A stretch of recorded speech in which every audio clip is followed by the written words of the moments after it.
by old Hieronymo. I lead my friend Horatio through those fields where never-dying wars are still inured. I lead my Bellimperiad to joys. I lead Hieronymo where Orpheus plays, adding sweet pleasure to eternal days. But say revenge, you must help or run against the rest. How shall my hate be shown? This hand hailed them down to the deepest hell, where none but furies, births, and torture dwell.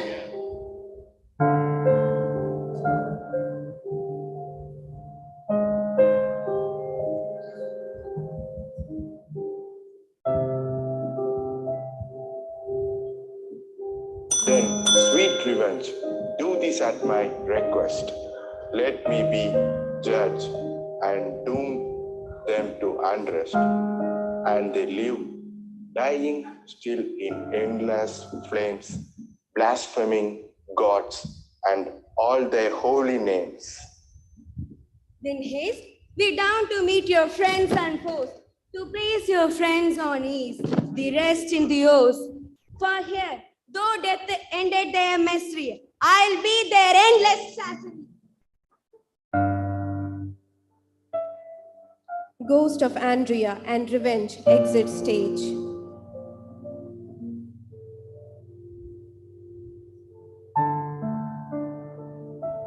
Sometimes you have to give people the taste of their own medicine. If revenge motivates you, go for it. But remember, you have to set the game before, just as Hieronymo did.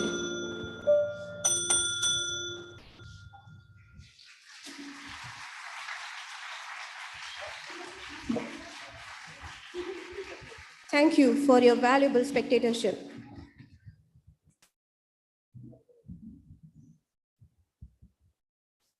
Thank you, lot number 1. Your attention, please.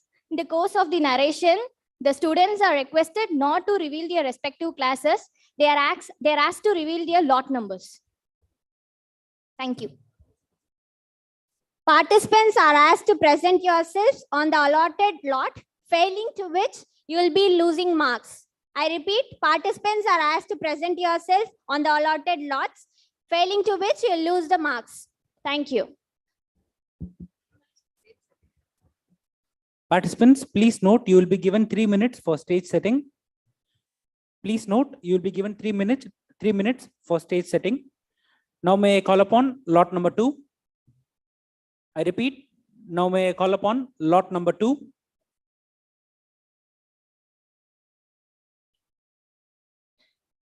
Lot number 2, your time for stage setting starts now.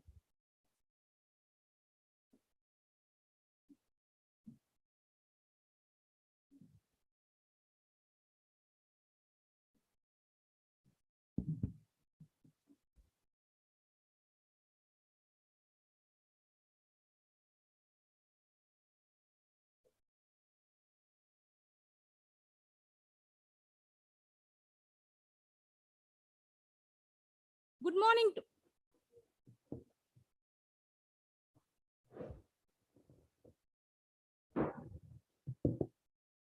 Lot number 2. Good morning to one and all who are gathered here. The assassination of Julius Caesar. Beware the Ides of March. Ladies and gentlemen, beware the Ides of March. Words by the soothsayer, which is going to disperse in the air and going to be unnoticed by the great king. Yes, the one who is loved and praised by all the people in the Rome is in danger now. Is none other than the great Roman, soon to be king, Julius Caesar.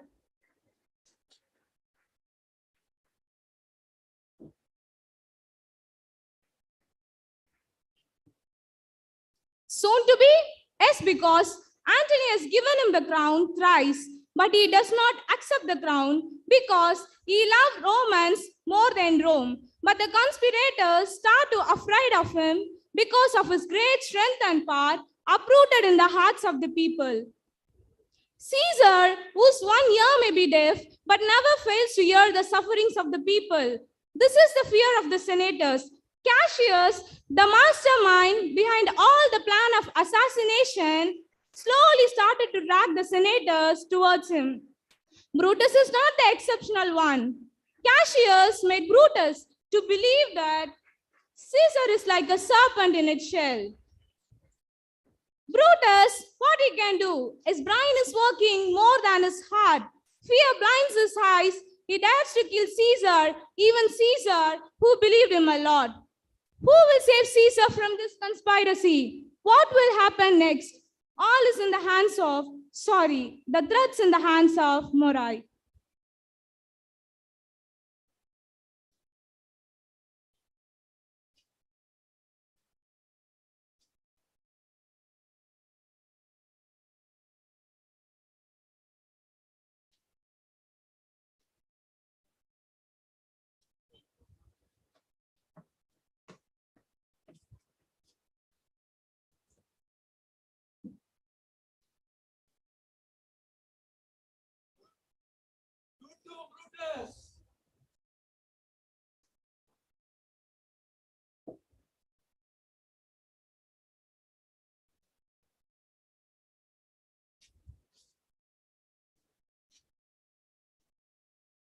What happened? Give us some answers. We want answers.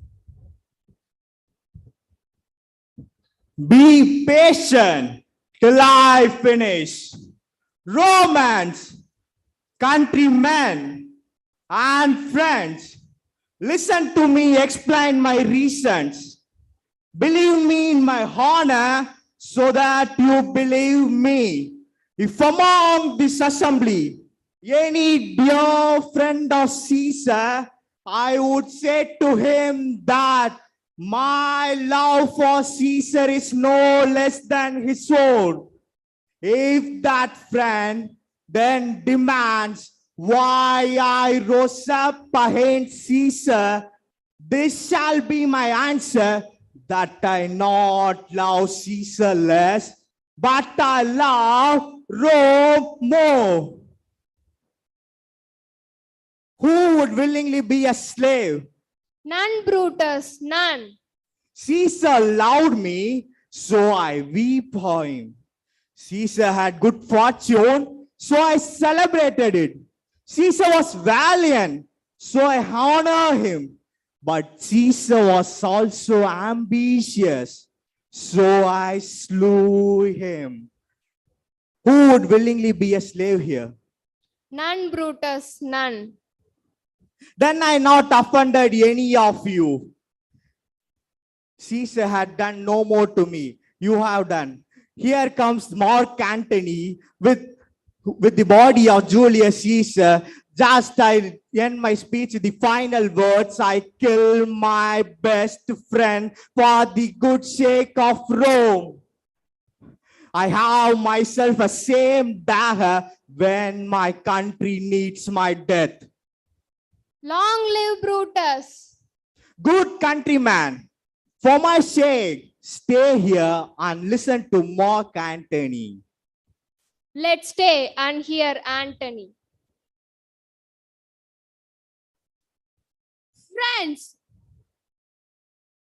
Friends, Romans, countrymen, I am here to bury Caesar, not to praise him. The bad things men do will live even after their death, but the good things often bury with their bones. Let that be the case of Caesar. Noble Brutus told that Caesar was ambitious. But if it was true, it was a grave fault, and Caesar had to gravely pay for it. I am here to speak at Caesar's funeral with Brutus' permission. Brutus is an honorable man. They all are honorable men. Caesar was my friend, faithful and just to me. He loved Rome. But Brutus says he was ambitious. Surely, Brutus is an honorable man. He brought many captives home to Rome, whose ransoms enriched us. Is this ambitious? When poor cried, Caesar would weep. Ambitious men never weep for their countrymen. Yet, Brutus says he was ambitious. but Brutus is an honorable man. You all loved Caesar more than yours. What hold you back in mourning him? But yet Brutus says he was ambitious, and Brutus is an honorable man. Poor soul. Antony's eyes are as red as fire from weeping. Just yesterday, Caesar's words were most powerful in this world, but now he lies dead here. Caesar loved Rome. What hold you back in mourning him? If I could read the will for you, you will. Let's hear the will. Have patience, noble friends, until I have finished. I should not read the will. It's better that you should not know that you are his highest. Let's hear the will. Read the will. Will you be patient? Will you wait a minute? I fear that I may wrong the honorable man whose daggers stabbed Caesar. I do fear it.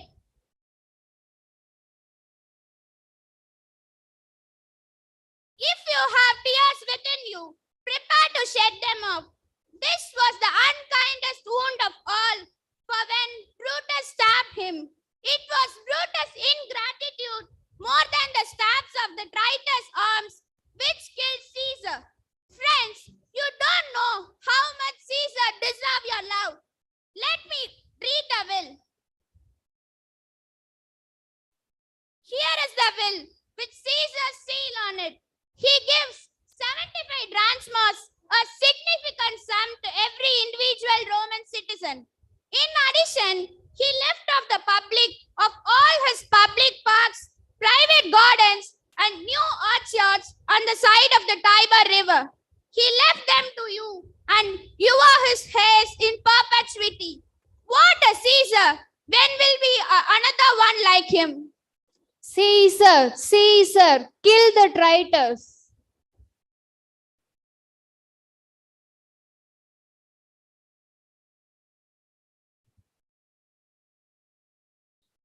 People are all enraged on us. What are you doing, Cassius? The future look uncertain. If you go through Rome as a captive, they will defeat us. No, Cassius. I would rather die than go to Rome as a defeated prisoner. Then farewell, noble Brutus.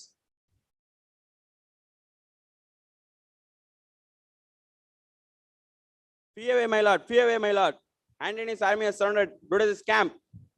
Kill me, Pandorus. Lord, how can I? Slam me, Pandorus.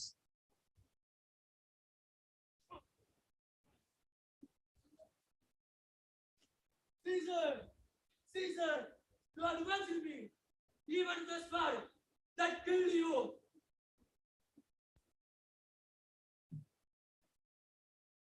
Oh Lord, what will I do?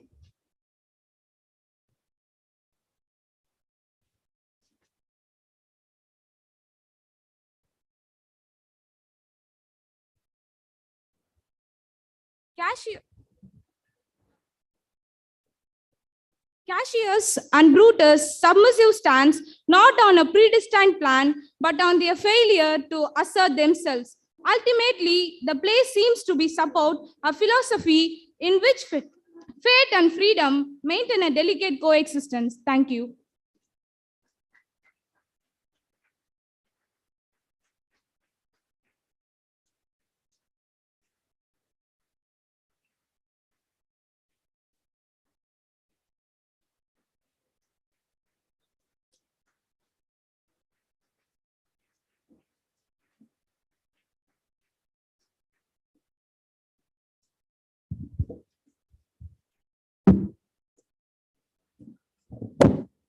This is for the kind information that the 15 minutes allotted to every class is inclusive of 3 minutes of stage setting.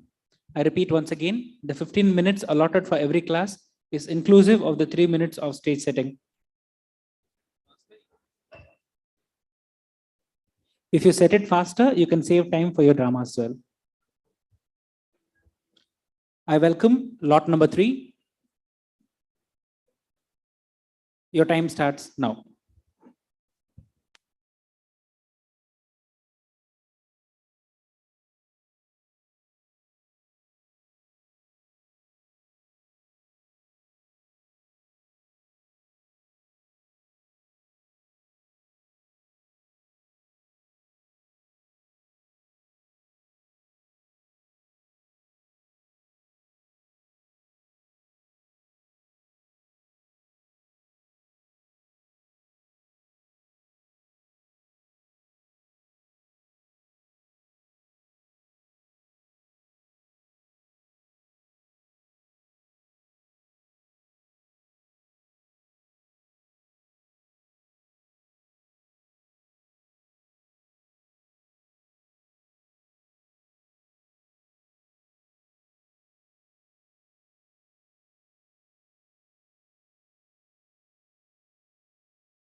Now, to patient judgments, we appeal and speak of Faustus in his infancy.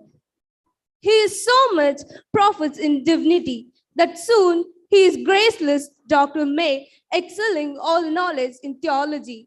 He prefer his magic, the forbidden knowledge, above his chief bliss. And this the man in his study sits.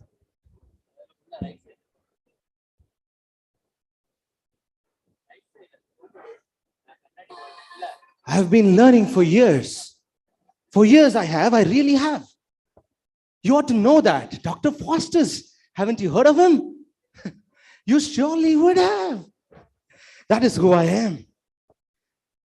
I've learned books of Aristotle. They got me money, that's for sure, but did not give me power. No, I did not get power through it. I went to the Bible for knowledge, but what it said, such an amusing story. Every man is born a sinner, then why a savior, my friends? So I gave it up. I gave it up too. I want power. I want knowledge, and that's what I greed for. And you know that. You've read of me, don't you? You really have. And that's why I seek this. The book of darkness, the book of narcotics. Huh? You really know the witches are always so powerful. They just are. And that's why this is where I seek. The book of darkness. But is it right? What will God think of me? Is it right? Oh no, my mind. What am I thinking?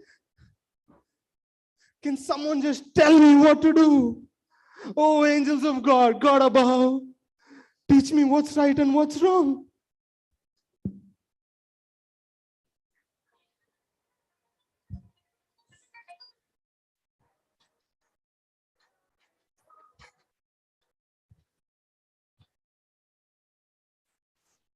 Look no beyond, there is no more, there is no more. Look no beyond, there is no more, look no beyond. But there is more here, there is some more, there is some more in the shore. There is only evil, there is only death, there is only hell there is only death. There is this darkness, there is some power, there is no more in the shore. Look no beyond, there is no more, there is enough in the light. Look no beyond, there is no more, there is enough in the light. There is some high on that side, there is some more.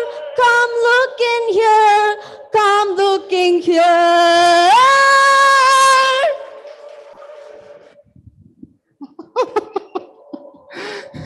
There is more here. There is more, and that's what I want.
Istambe, our strength, Omer, Almighty, the gods above, the one beyond hell.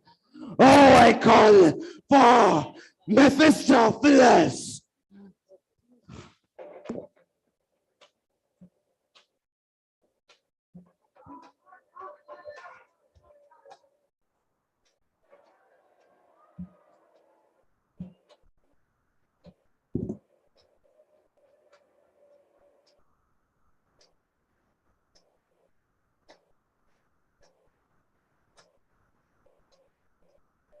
I command thee to change thy form and return, not horrid illusions.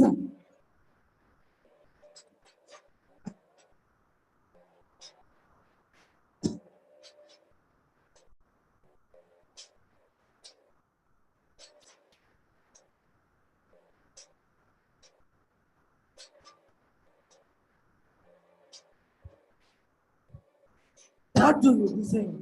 Why have you summoned me? I want omnipotence, my friend. I want power. I want greatness. And that is why I am summoned you. Oh, let me speak of it about to my Lord Lucifer.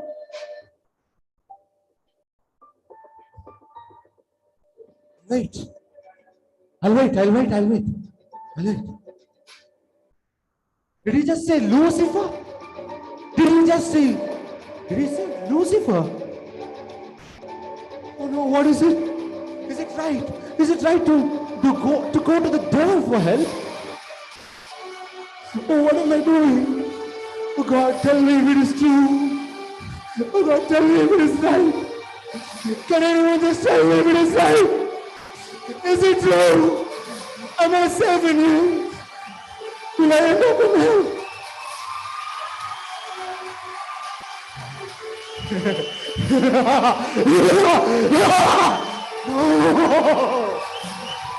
I will do anything for power. That is who I am. Doctor, as I said.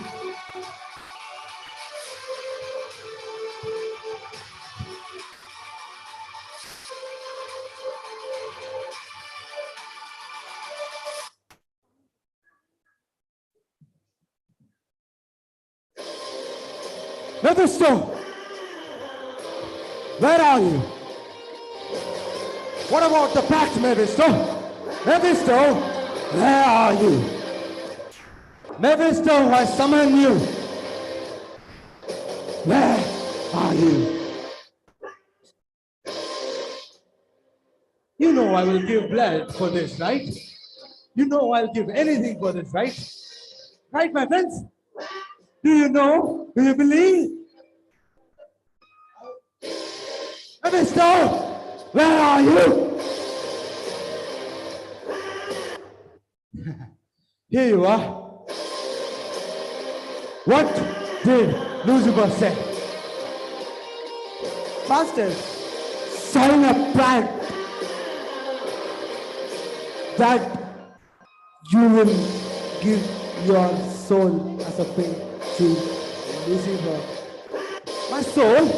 Oh yeah, I will give my soul. I will give my damn soul for it. You know that, Mephisto.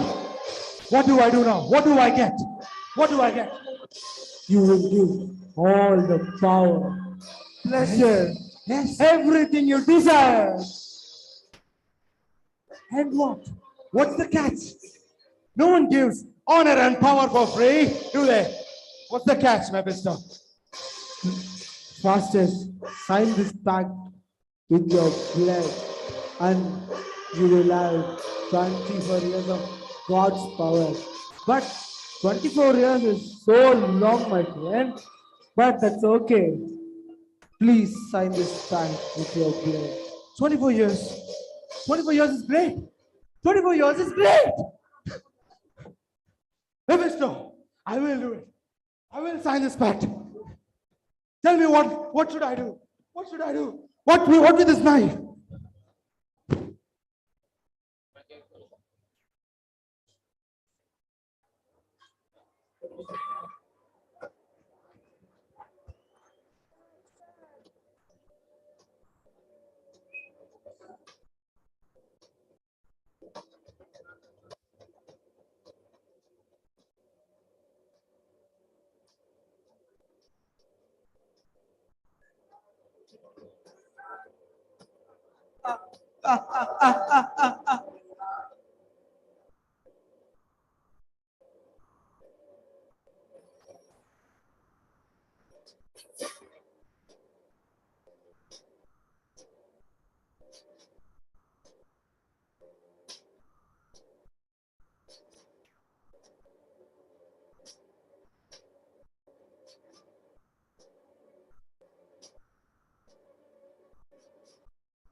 I was happy. 24 years did go very soon, did you see? A scene, just one scene, and my 24 years is gone. I'm in horrid fear now. He'd come for me, right? Lucifer would come for me. Oh no! God's above! God's above! Have mercy on me! God's above! God's above! Have mercy on me! God's above! I'll give my ranks for faith! God have mercy on me! Not the devil! Oh, not the devil! No, no! Lucifer! No! Grant me freedom! No!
Thank you so much, lot number 3.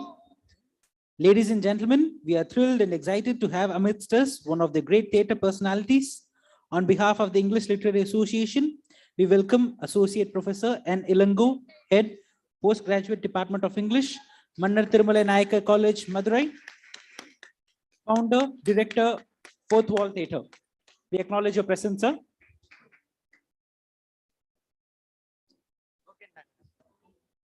Students, in the best interest of the audience, participants kindly refrain from using smoke as we do not want to jeopardize the health of the audience. We repeat once again, in the best interest of the audience, participants kindly refrain from using smoke as we do not want to jeopardize the health of the audience.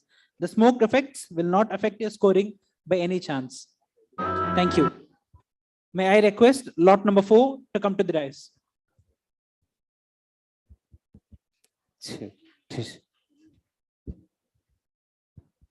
Lot number 4, your time starts now.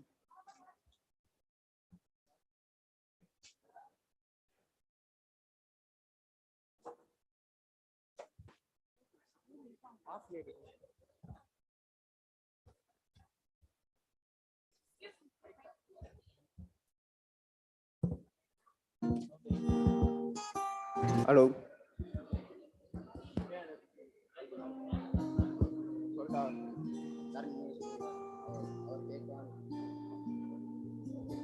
Lot number 5, please be ready. You will go next. Lot number 5, please be ready. You will go next. Good morning, audience. We, the students of First MA English Aided, have our original script and our own take on Elizabethan drama and setting. Our drama is called Truth a Bit More Beauty Gain. I repeat, Truth a Bit More Beauty Gain.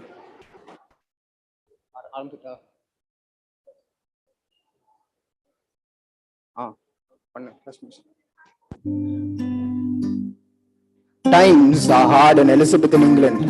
On one side, there is a steady rise in the economy, peace and prosperity of the nation. But on the other hand, it seems like the sun and mirth had turned its face against a delightfulness by replacing it with enduring misery in the form of a wrathful plague. Lady Bridget embraces grief after the death of her husband due to the plague that wrecked away England. At that moment, when everything seemed bleak and blue, she tries to muster up strength to dedicate herself and war against plague using her gift of healing in the house of Lady Bridget.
Maggie, thou perceive that diseases come on horseback and return on foot. Can thy go to the garden and fetch me some herbs?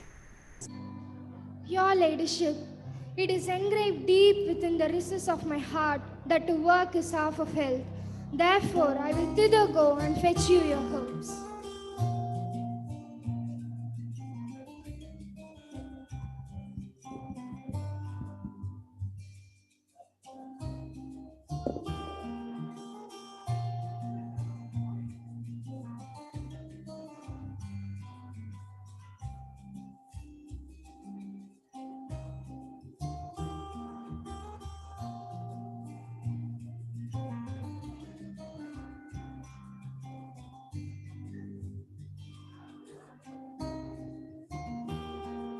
Make haste, Lady Bridget, make haste.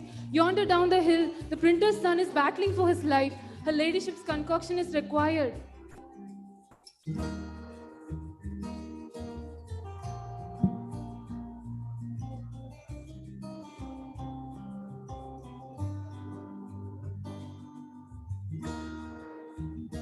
Lady Bridget's medicinal remedies healing touch spreads afar in England. The latter earned the jealousy of many. One such person was Dr. Ben, a greedy apothecary.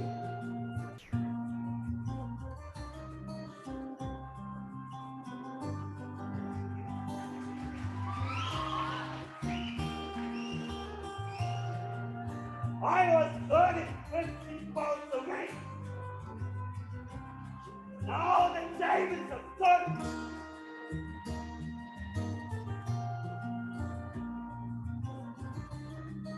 My fate was being controlled by hatred. Not anymore, not anymore. I'll turn the tables again.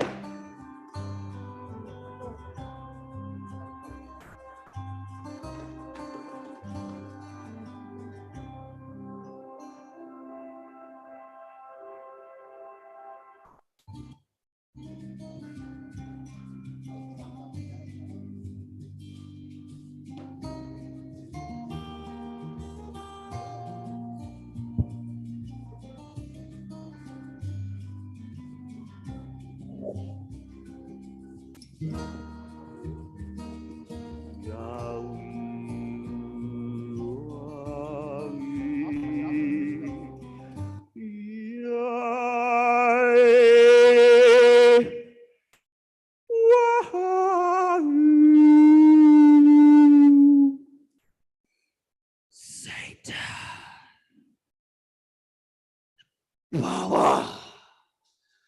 Money. Money.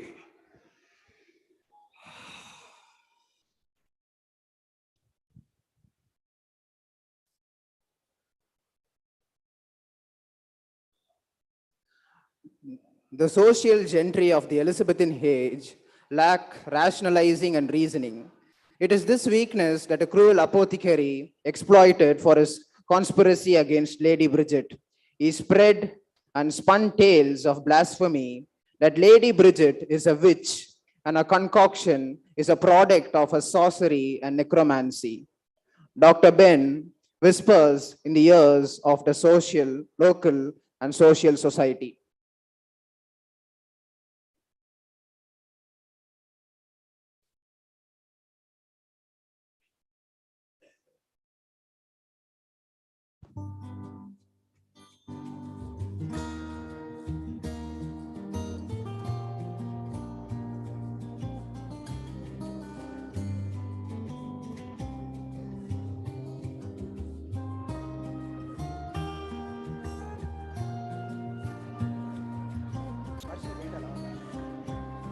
Lady Bridget and Margaret come to the town square.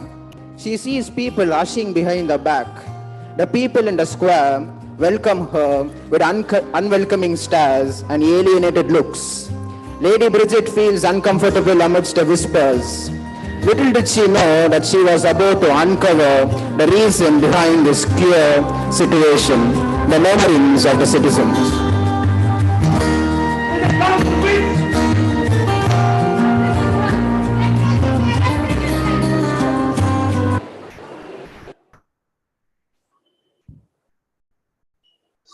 Lady Bridget, after being locked for a while in the Tower of London, finally achieves a court trial for the allegations imposed on her. All necks bow in reverence and respect as Queen Elizabeth enters the court to conduct the trial of Lady Bridget.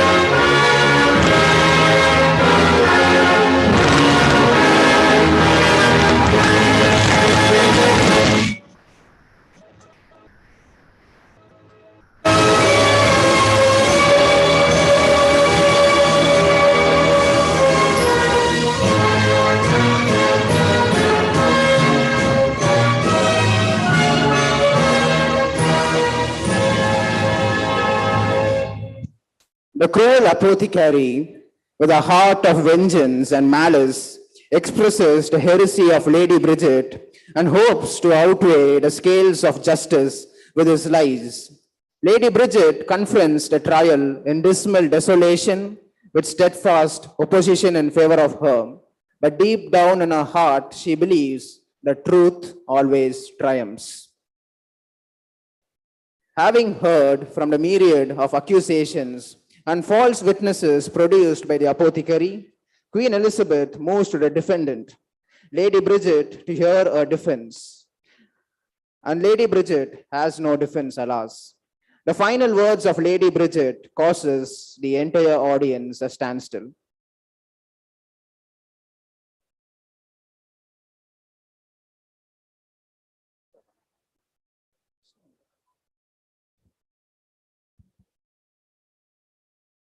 Mercy, drop it down like gentle rain. For truth, a bit more beauty gain. Love in our hearts do ever reign. For truth, a bit more beauty gain. Death in heart, it is immortal pain. For truth, a bit more beauty gain. Thus here I stand, luxurious of disdain. For truth, a bit more beauty gain. When love, mercy and kindness go in vain. For truth, a bit more beauty gain.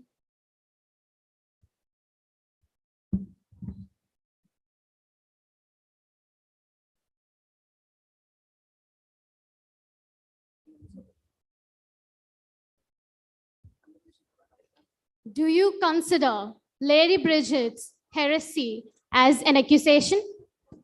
Yes, Your Majesty. What would be the reply if I ask, though, a false accusation, a sin? See, Your Majesty. Arrest him!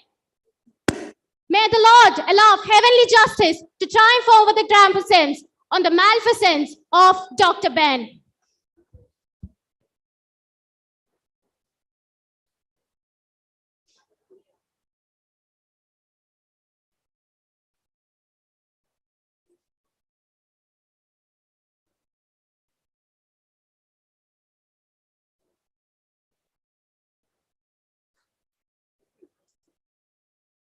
Thank you.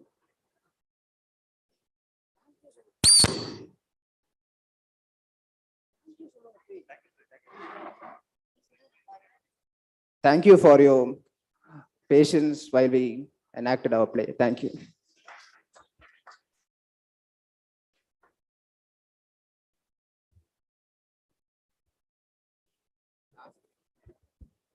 Lot number 5, present yourself on the stage. Your time starts now.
Lot number 5, your time has already started. I hope you are doing your stage arrangements.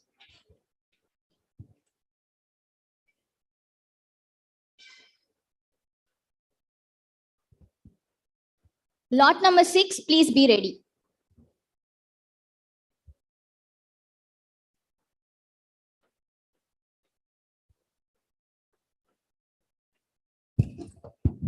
Participants, please be careful while handling the equipments. Participants, please be careful while handling the equipments like the microphones. Please do not throw while you're enacting. Please be careful on that. Twelfth Night is a romantic comedy by William Shakespeare, believed to have been written around 1601 to 1602. It is a tale of unrequited love, hilarious and heartbreaking. Twins are separated in a shipwreck and forced to fend for themselves in a strange land. The first twin, Viola, falls in love with Orsino, who dotes on Olivia, who falls for Viola but is idolized by Malvolio. Enter Sebastian, who's the spitting image of his twin sister.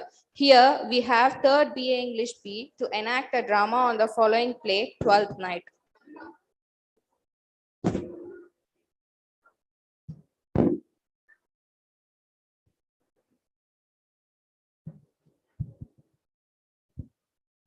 Will you make me believe that I have not sent you, my lady, to call you?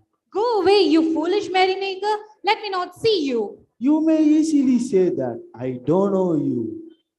You foolish man, go away from here. Here is some money for you. Make some payment. Go away from here. If you stay any longer here, I will make a worse payment to you. My God, who's the man giving money to fools? Yeah, good reputation. No, leave him alone to me. I will take legal action about this assault. Why this is for you? Why this is for you? Is any all the people mad here or Stop something? it. Leave, sir. Let you hold yourself. No, I will take you for your action for your against. I will take you for your assault. Come, sir. I will not let you go. Come on, my young soldier. You know what? I'll make my own thing. I'll let myself free somehow. What will you do now? Why? Then you must shed 1 or 2 ounces of your blood.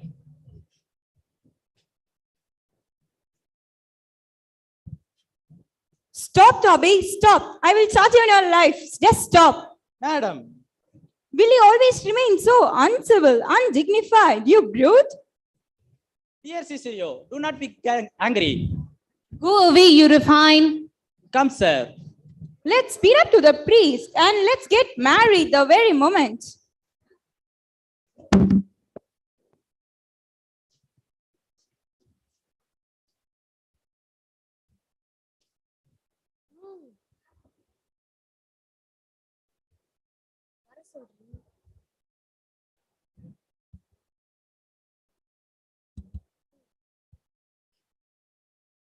Here comes the countess. Heaven seems to be walk on the earth.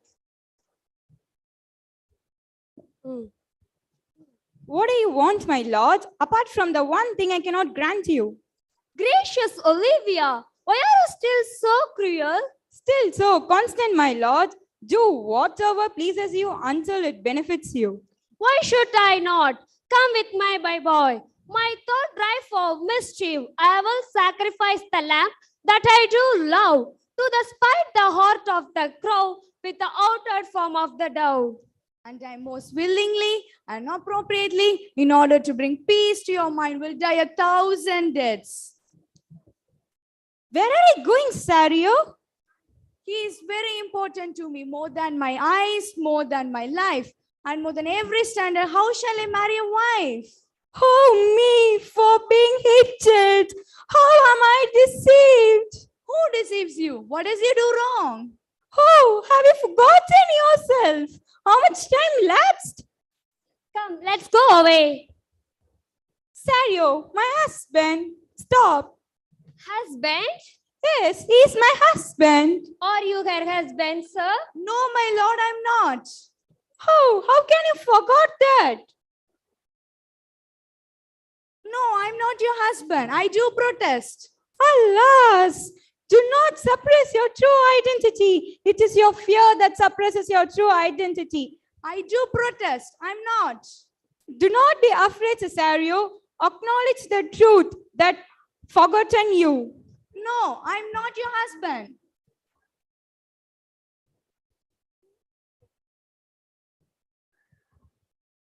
I'm very sorry, madam. I've hurt you relative. But you know what? If you would have been my brother or my sister or the blood of my lamb, pardon me, madam. Do not worry. For the material woes that we took, I bind you. One face, one voice, one dress, but 2 persons. Most amazing. Do I stand there? Do I know you? I never had a brother nor to have the divinity to go to many places. What is your name? What is the parentage? Where do you belong from? What is your country? I belong to Messalin. My father was Sebastian, and my brother Sebastian was like you. He made his water grave in this very dress. The thing that pretends me from being happy is the men dress that I wear. I am Viola. To confirm this, I'll take you to the captain in this village to prove that I was a woman and he has the women dress that I wore. In order to serve this noble duke, I changed as Cesario. So this is what, madam, that made you confused. Don't be amazed. Sebastian is a noble blood. Boy, you told me 1,000 times that you'd never love a woman as you love me. Yes, Lord, I love you a lot. Here is my hand. Let me see you in the clothes of woman. Please give me some time.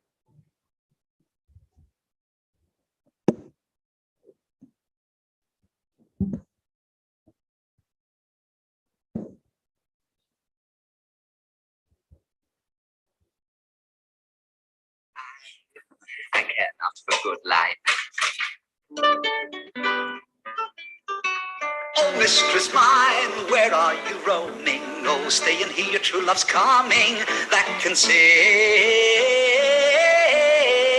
both high and low. Trip no further, pretty sweeting, journeys end in lovers meeting. Trip no further, pretty sweeting, every wise man's son doth know.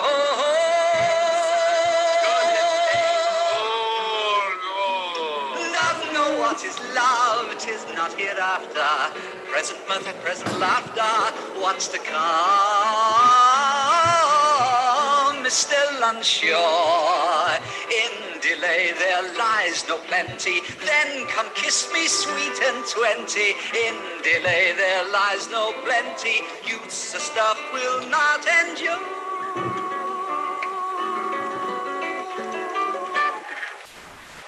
Mellifluous.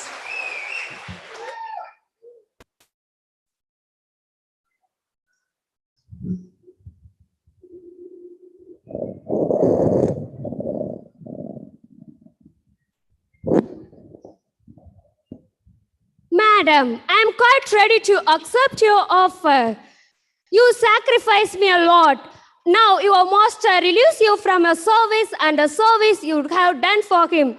So much disposition against your gentle and so below you delicate bringing us a noble lady. Here is my hand. Now onwards, your master will be changed to your mistress of your master. Thank you. Thank you.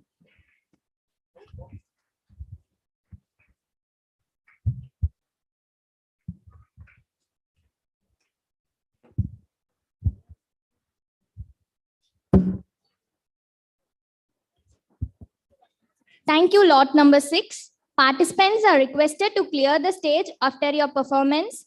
Keep the mics on the stands. Kindly don't damage the equipments. Thank you. I request lot number 7 to present yourself on the stage.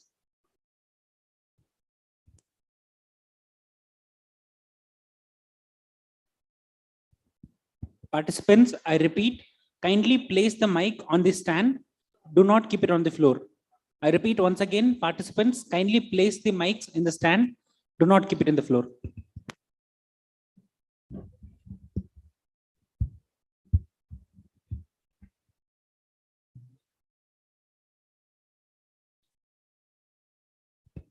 Lot 7, your time starts now.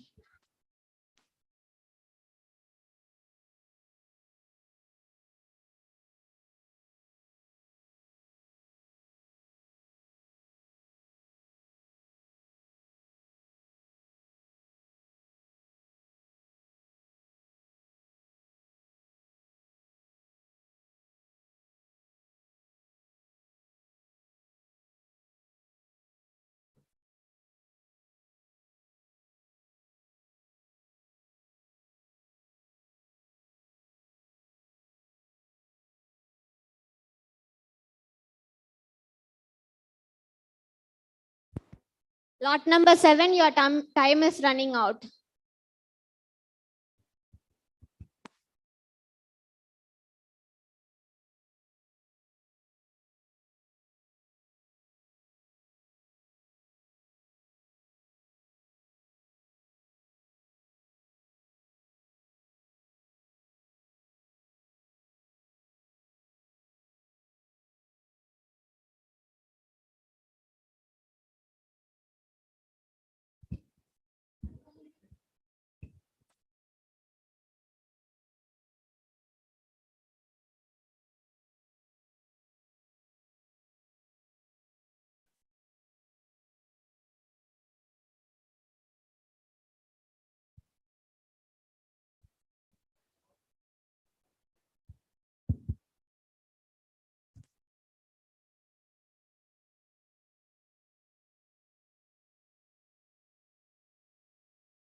This is the last call for lot number 7.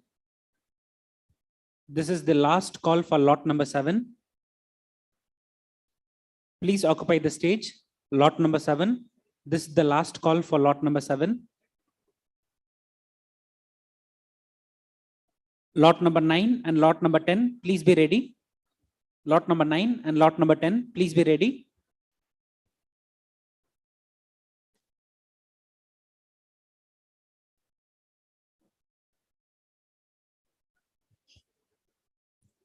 Lot 9, you're requested to occupy the stage. Lot 9, you're requested to occupy the stage. Lot 8, lot 8, lot 8. Lot 8, you're requested to occupy the stage. Lot 8, you're requested to occupy the stage. Your time starts now.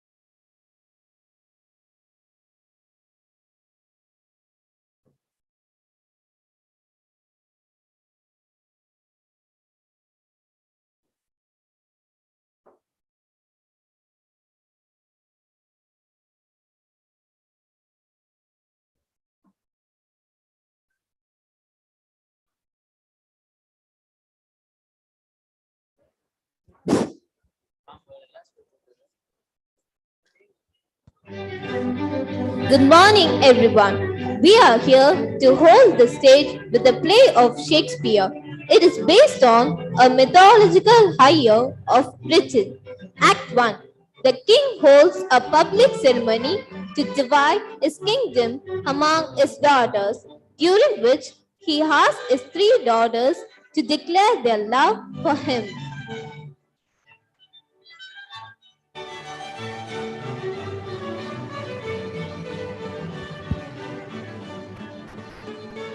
The king is tired. Let him put down his throne and divide his nation among his daughters.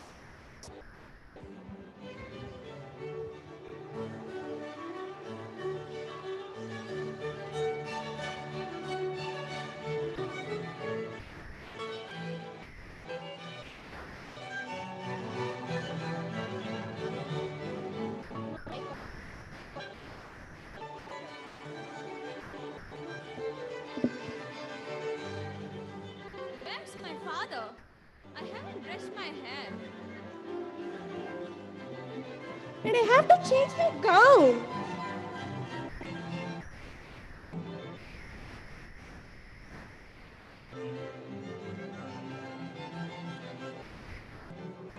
Now, my daughters, I will divide my kingdom into 3 and divide it among you. Speak, and whoever speaks the most will get my kingdom.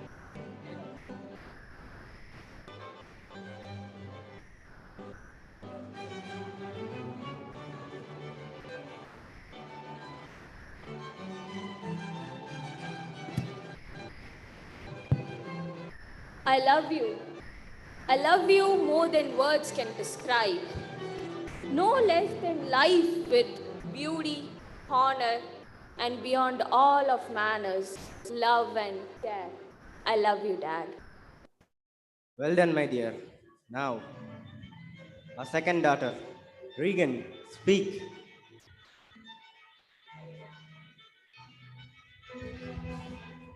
My love makes speech a nabble, even though I am in the middle of the speech about love. I am impressed, my dear. Now, the youngest and dearest of us, Cordelia, speak. Nothing. Nothing? Nothing will come of nothing. Speak again. Unhappy that I am. I can't leave my heart to my mouth. I love your majesty according to my bond, nothing more, nothing less.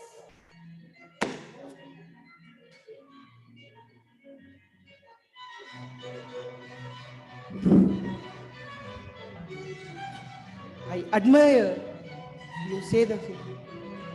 Will you accompany my crow?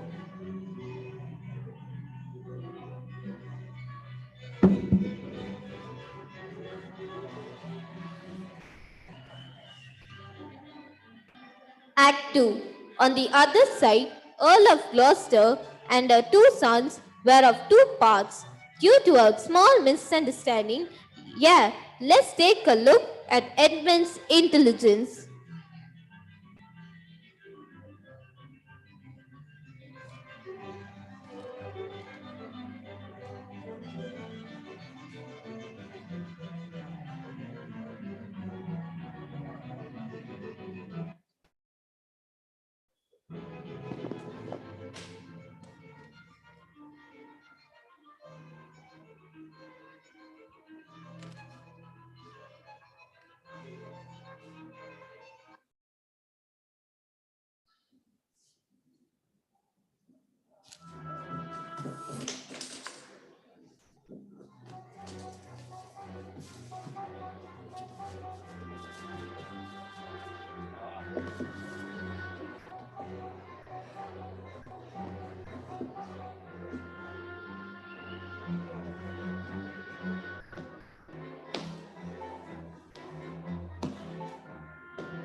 Edgar's the plan of assassinating you.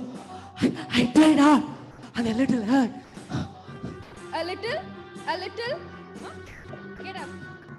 Edgar, this is disgusting. I don't want to see you anymore. Hang him right in front of me. Throw him away off my campus. Kill him right now. No. Pity on you, kid. Just move from this place. Just for your survival and just for you. Please go in beggar in France. Go, please.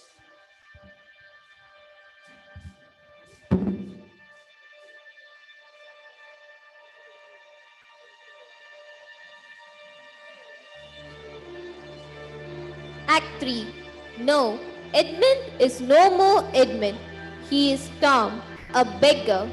Just to survive, Gloucester receives a letter that is about to raise their swords. He says, "This is Edgar," and said that his remains secret. This is the golden opportunity to Edmund take his father's place. He informed Regan and her husband Cornwall that Gloucester is planning against you. So this is raised a fight between them, where Gloucester lost his vision. Edmund sent his father out where he realizes Gloucester soldier fights with Cornwall and killed him. Tom took his father to his tent. Cordelia and King of France with all his army went to Britain, and this reached the ears of Earl of Kent himself, fought and King Lear joined the army of Corella. And the war between Britain and France started, and Britain was headed by Edmund. The victory was Edmund's side.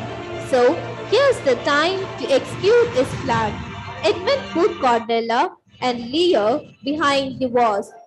Let it be apart. Regan wishes to share the throne with Edmund. Goneril's letter to Edmund states that he had to kill her husband and let them share their throne. Unfortunately, the letter reaches the correct destiny. Agony, a big shock. Goneril's poisoned her own sister in order to marry Edmund. Agony questioned Goneril. She committed suicide on account of guilt. Edmund, ordered to hang Cordelia, Earl of Gloucester, flew of ashes on account of sickness. Edgar raised sword against Edmund.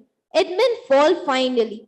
Due to the unbearable loss of his little daughter, Cordelia, King Lear died.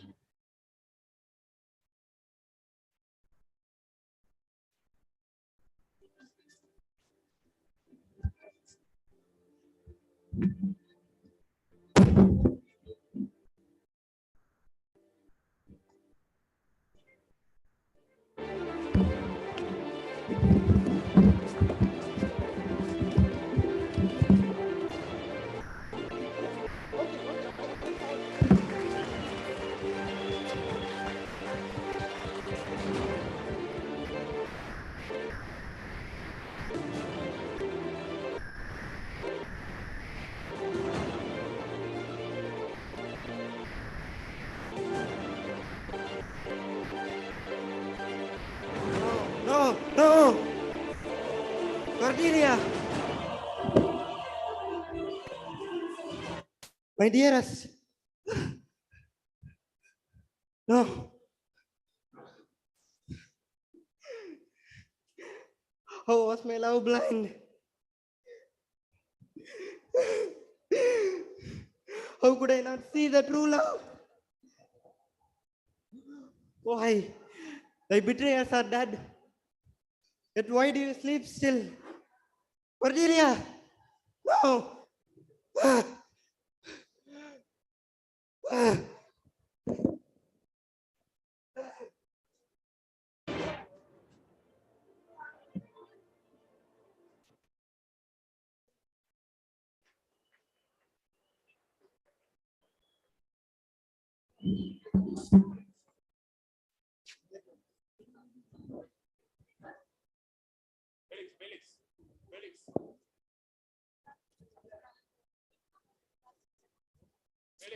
Oh my Lord, he has enduring for a long time. Now he is rest in peace. The king is tired. Let the land hold his pain and sufferings.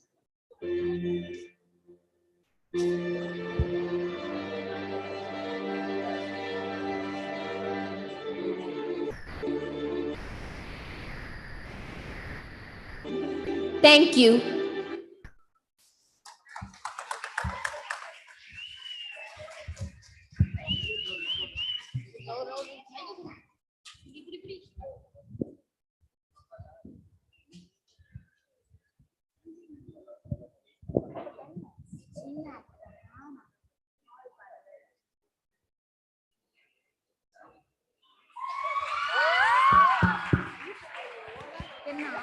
Thank you, lot number 8. Lot 9, you can present yourself on the stage.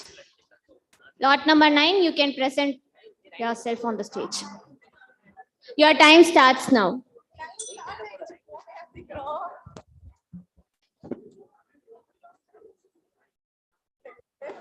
Hello.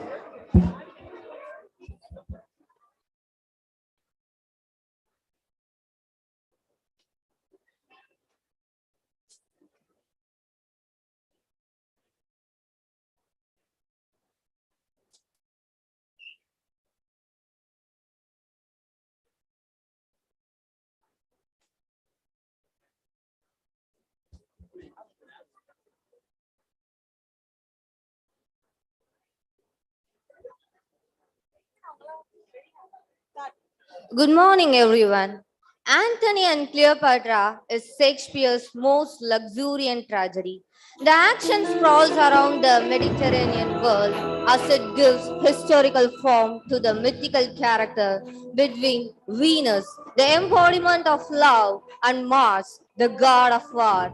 The play is structured upon a series of oppositions between female and male, desire and beauty, the bed and the battlefield, age and youth, and above all, Egypt and Rome. Antony and Cleopatra tells the story of a romance between two powerful lovers, Cleopatra, the queen of Egypt, and Mark Antony, who rules the Roman Empire with Octavius Caesar and Lepidus. Apart from romance, this play talks about the revenge Pompey seeks to avenge his father's death against the new triumvirate Octavius Caesar, Antony, and Lepidus. Scene 1.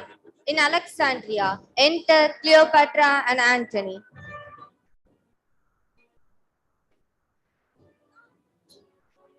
Tell me, how much?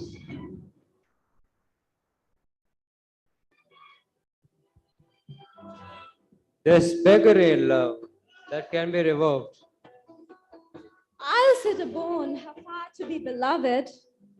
Oh, then thou must find new heaven and new earth. News comes from Rome that Antony's wife Fulvia is dead. Scene 2. In Rome, enter Lepidus and Octavius.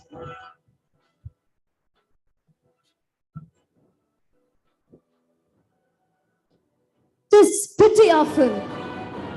Let us same quickly drive him to Rome. This time we twined it ourselves in our feet. Pompey thrives in our idleness. It is not Caesar's natural vice to hate the great competitor. From Alexandria, this is the news. He fishes, drinks, and wastes the lands of night. You shall find there a man who is subject of all faults. I must not think there are evils enough to darken all his goodness. His faults in him seek as the sprots of heaven. Enter Antony. Welcome to Rome.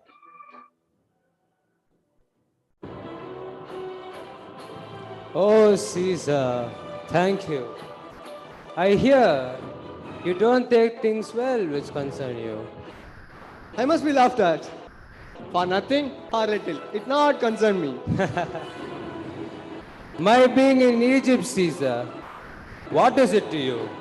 No more than messing here at Rome. Might be to you in Egypt. Scene 3.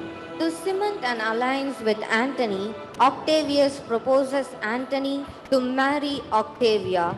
Antony agrees to it. That's my hand, sister. I bequeath you, whom no brother did ever love so dearly.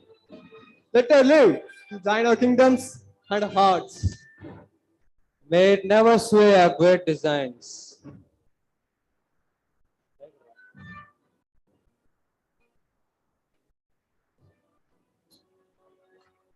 Pompey presently be sought, or else he seeks out of us.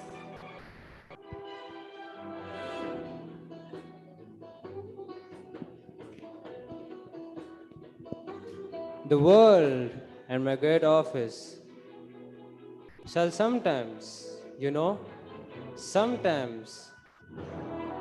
Wow.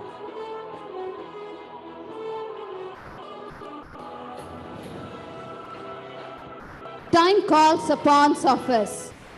Pompey presently be sought, or else he seeks out of us.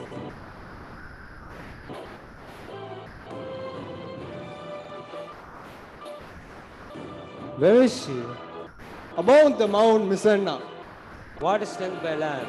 Great and increasing, but by sea, he is an absolute master.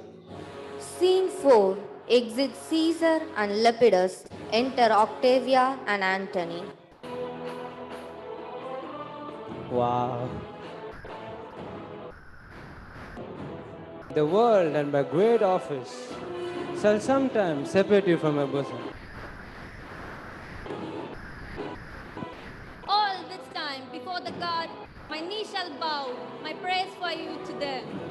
Good night, dear lady. Good night, sir. Scene 5. In Alexandria, a messenger finds Cleopatra. Cleopatra hears the shocking news of Antony's marriage to Octavia. Enters messenger and Cleopatra. Free, madam. He's bound unto Octavia. I'm pale, Charmian. Madam, he's married to Octavia. Rogue, thou's lived too long. 9. Then I'll run. Yes, are the years I pity her. Madam, she was a widow. A widow? Her hair, what color? Brown, madam. Scene 6. Antony lost the war. Antony suspects Cleopatra for the loss in the war. Octavia leaves Antony and goes back to Octavia's camp. Rome. Enter Octavia and Caesar.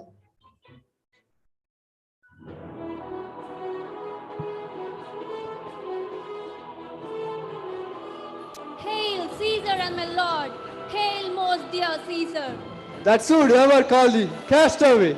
You have not called me so, nor have you caused. I begged his pardon for return. Which soon he granted being struck between his last turning. Do not say so, my lord. No, my most strong sister, I have eyes upon him. Cleopatra hath not ordered him to her. He hath given his temper up to a whore. Is it so, sir? Most certain sister, welcome. Pray you, be ever known to patience, my dear sister. Scene 7.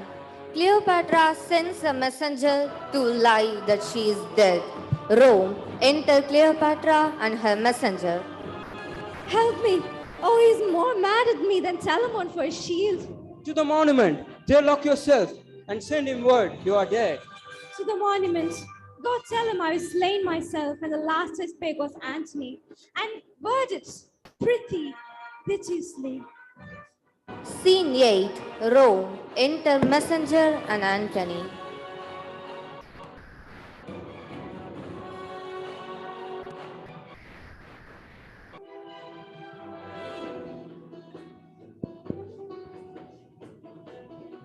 Who goes there? I, noble lord, my mistress loved thee. Your mistress, your mistress. She betrayed me. She betrayed me and she deserves the death. The last she spoke was, Antony, most noble Antony. Dead? Dead. Apace, heroes. Apace. Wounded soldier. Once receiving the message sent by Cleopatra about her death, Antony calls for the messenger to kill him. My sword is drawn. Strike me.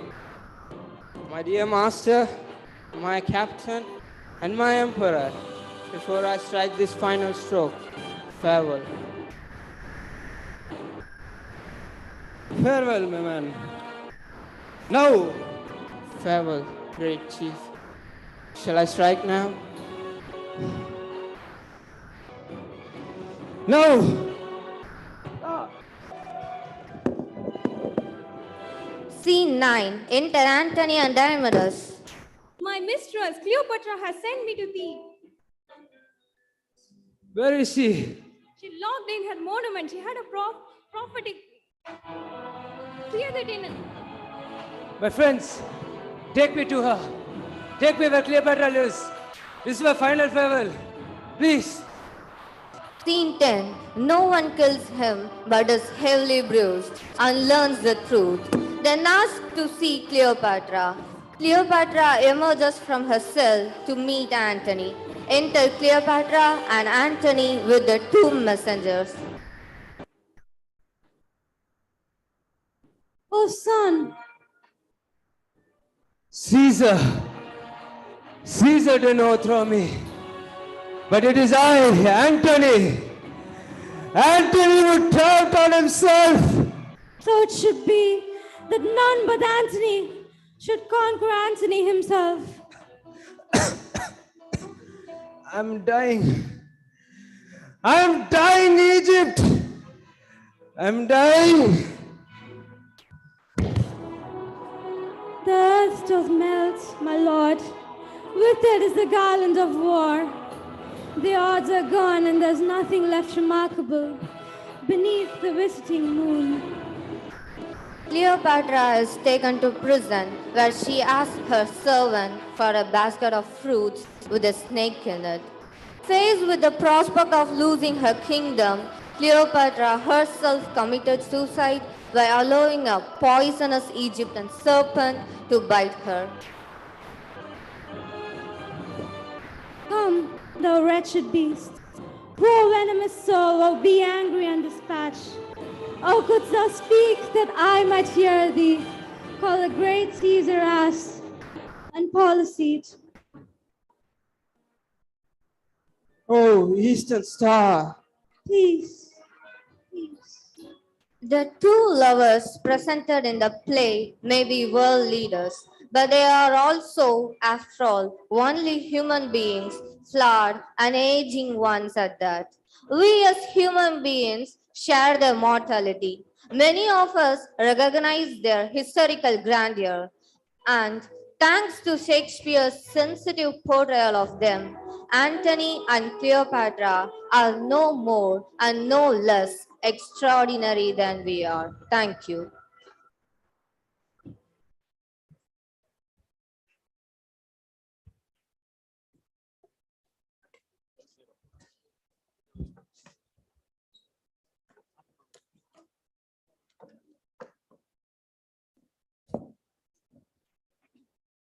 Thank you, lot number 9.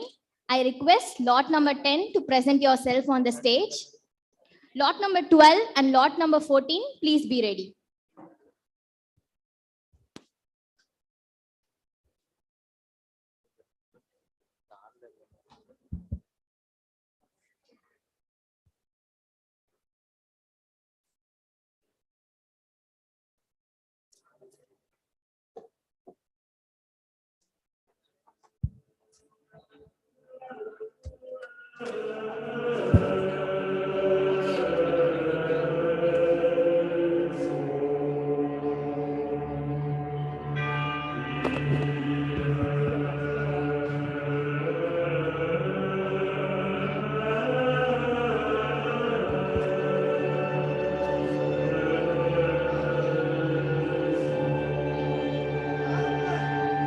Who is this?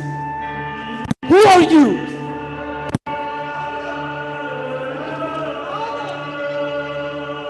My father? You were dead. How this can be?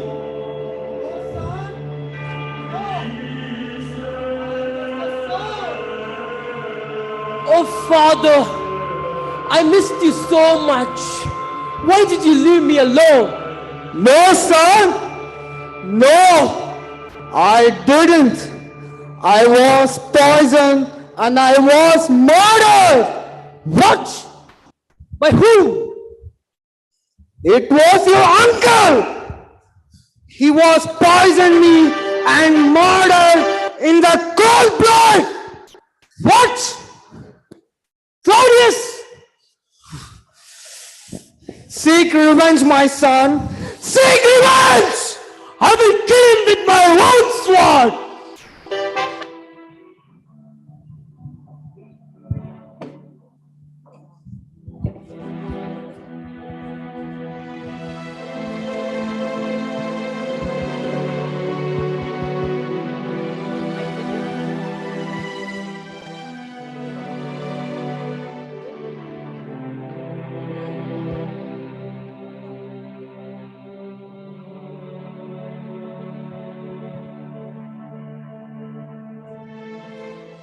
Oh, my dear Grace, why are you so worried? It's nothing. Just get lost. Stop. It's about your son Hamlet. He's been mad these days. Oh, don't worry, my Grace. It'll all be fine. Just get lost.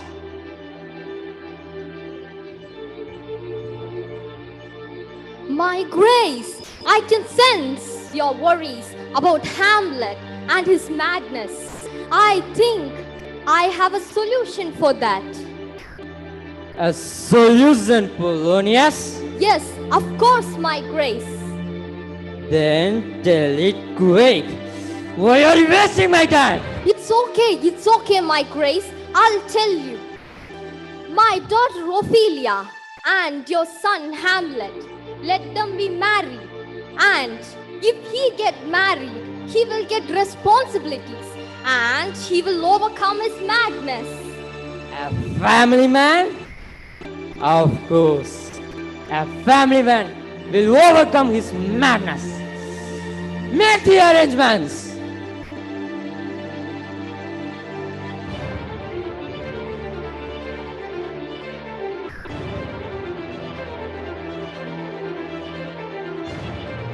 Your Grace. Stop, Ophelia! Stop! You came to seduce me, haven't you? What? No, Grace. Yes, Ophelia. I believed you. You took the sides of my uncle. And now you came to seduce me. No, Grace. I was never on your uncle's side. You were. You were. I wish I could ban marriages. Just get yourself to nunnery. My love.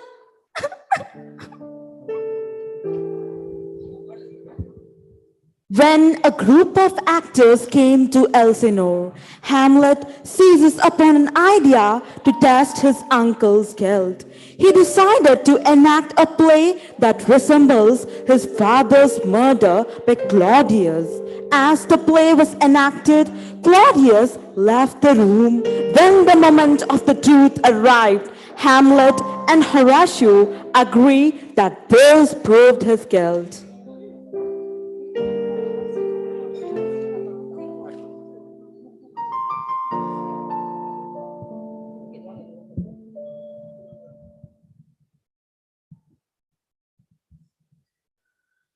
Lord, please forgive me.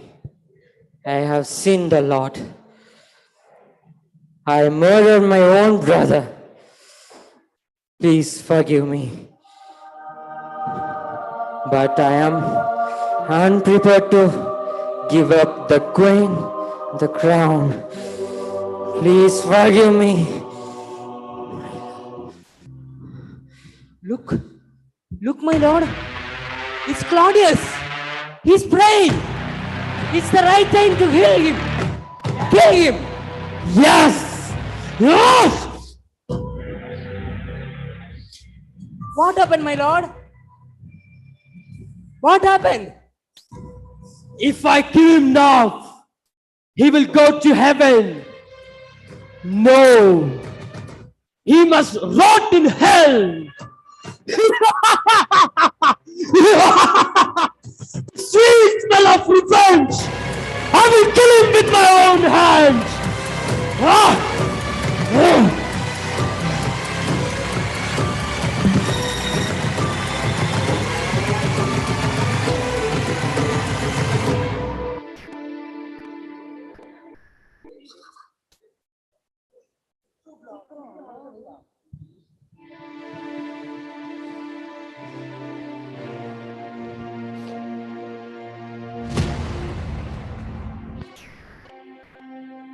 Oh, my son, it's been a long wait.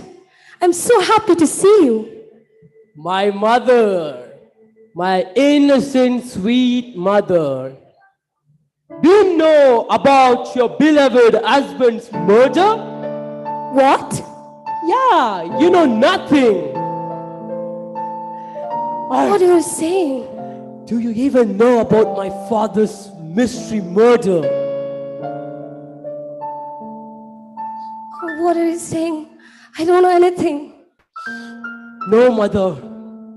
You are too innocent.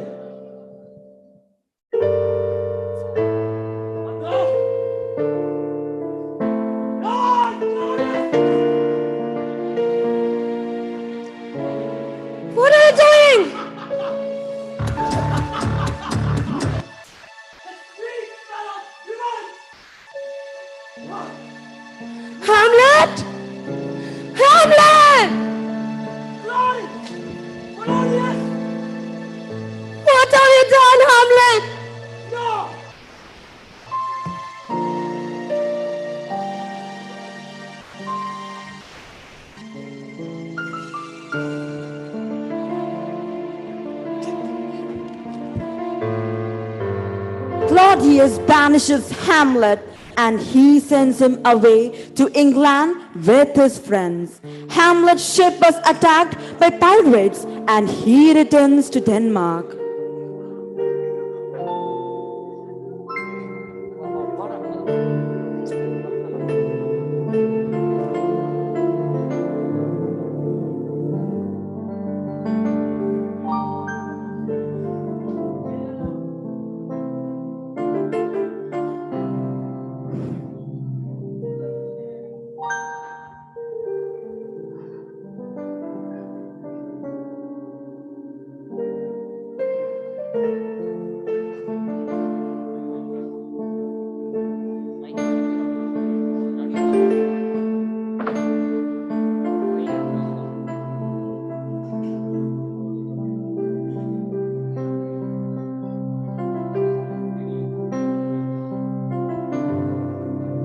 Come, Beatrice. Come. I know you are in grief. I know a way to end your grief. Just go for a duel with Hamlet. Yes, my lord. It hurts. Let us. Hamlet killed both your father and sister.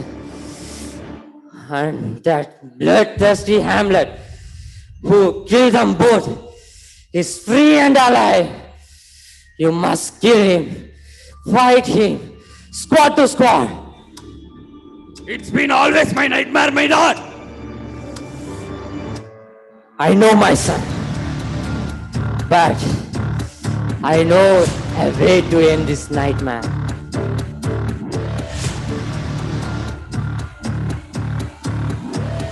This is the poison knife.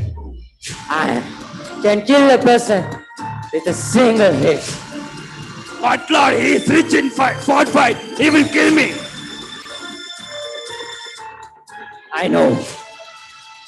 If he doesn't dead by this squad,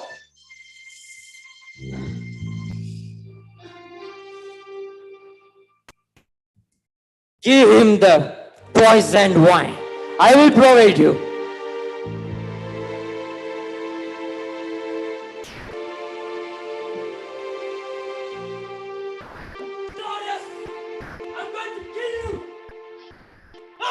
If you want to kill my lord, you must go through me.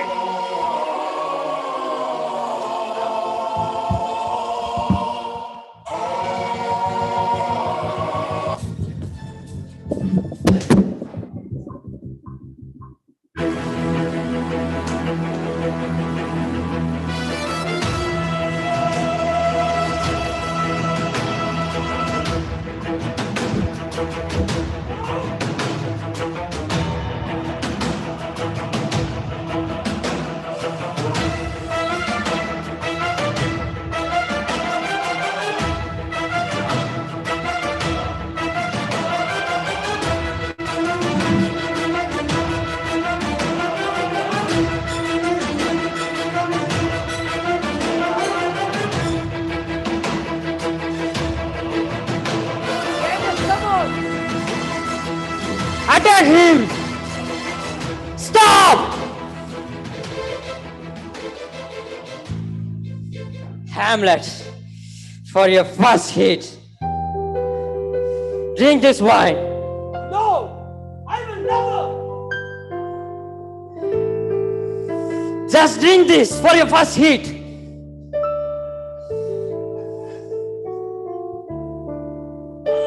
Get you! Mother, your innocence has killed you. No! No, the drink! It's poison!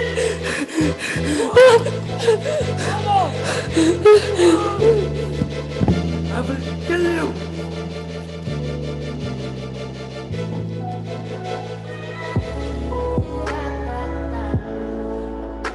You're dead! You killed my mother! You took everything from me! No! No! No!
Thank you.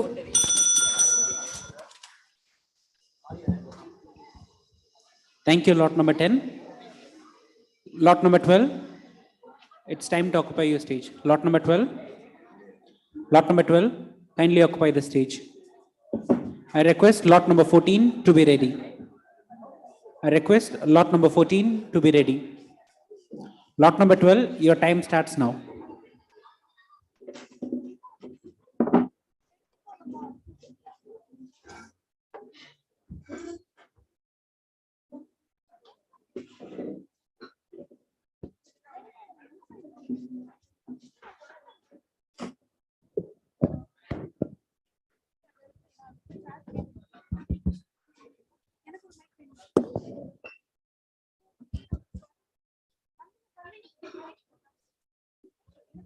Sure.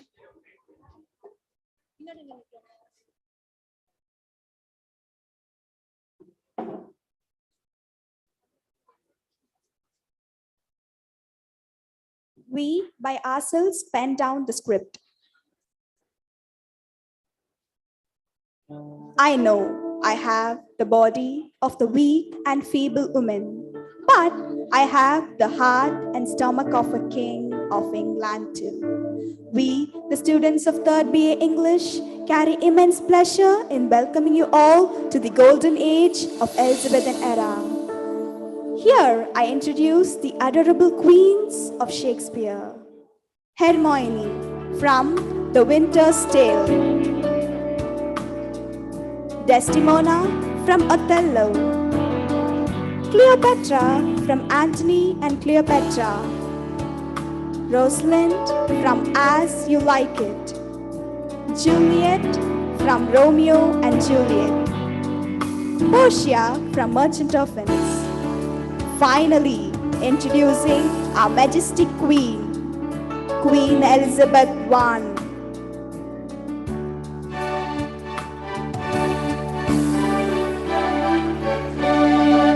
Scene 1.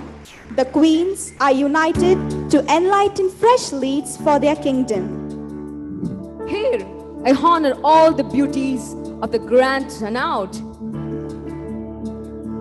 So are we, Your Majesty? Speak of your plans for tonight. Let's begin the night without the dark talks of patriarchal.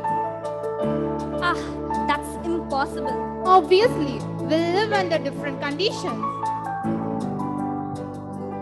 If I can, why can't you all? The world is ours one day.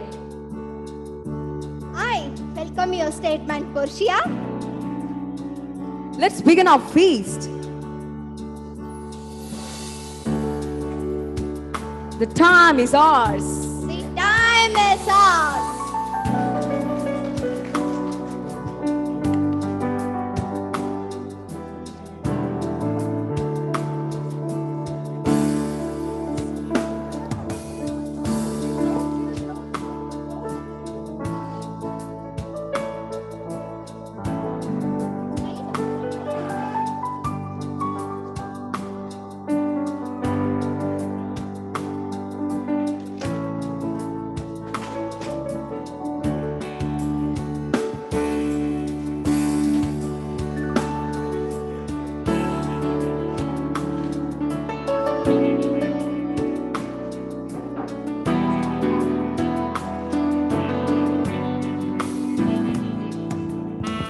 Scene 2. After the widespread of the feast, Cleopatra was mourning lonely in the moonlight.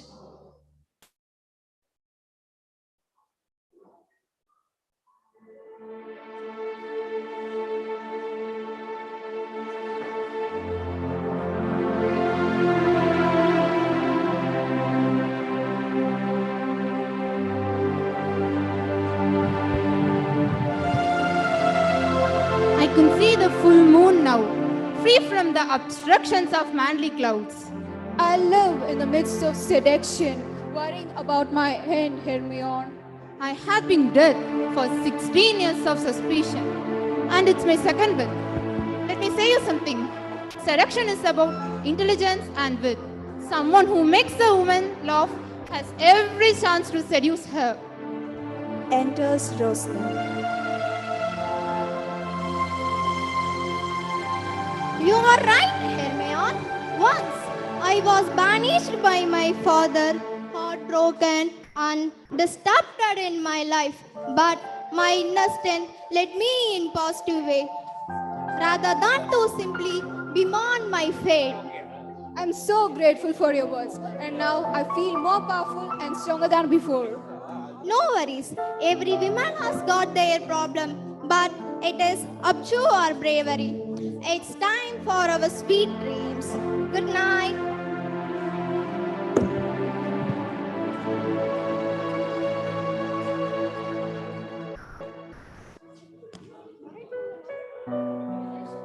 Scene 3. Once there was a princess who was very able and witty, but due to her illegal involvement in black magic, she was sent out of the kingdom by her own father. This made her frustrated and anxious, which resulted in turning herself to an unstable witch, Valentina. Her longing for becoming a queen made her heart sink on seeing the queens pretty happy. Oh, how come the queens are so ecstatic in spite of their adversities? Let me conjure a malicious spell upon them to break their oneness. What else is better than showing their future as nightmares and scaring them?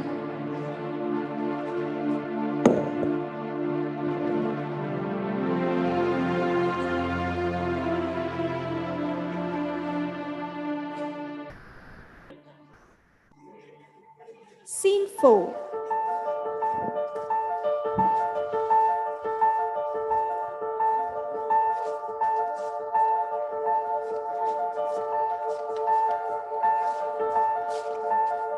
Feels like you're trapped. I don't feel like saying anything. Come on. Spill it out, Desdemona. It was so weird and a very bad nightmare.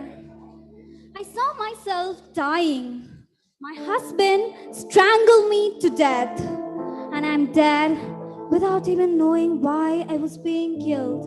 It worries me a lot, Juliet. And my nightmares are even more worse. I've went through all these. I understand. I saw my father obstruct my love towards Romeo, and at last I was dead and Romeo too. Are these nightmares or any visions we had? It worries me and scares me a lot. It may or may not. Let it be just a nightmare. Yeah, let it be just a nightmare. See, it's Cleopatra coming. She looks very bright and beautiful. Let's not expose our sadness and spoil her mood.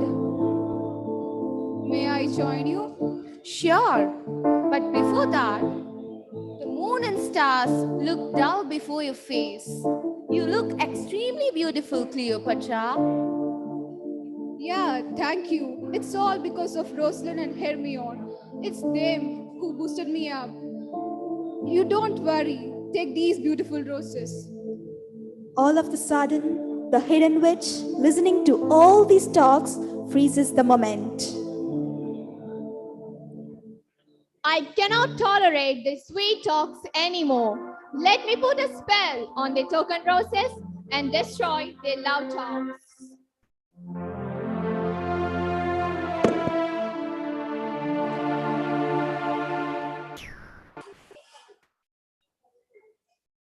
Do you think you're the only beautiful woman out there?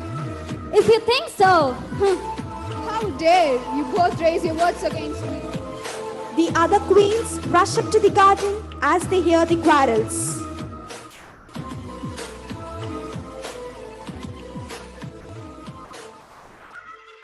Hey, you! What's wrong? Calm down, you ladies. what's happening here? Don't you remember yesterday's quote? We women are here to prove that nothing can break the unity of us. The world is ours. Enjoy the moment. But Cleopatra is proud of her beauty.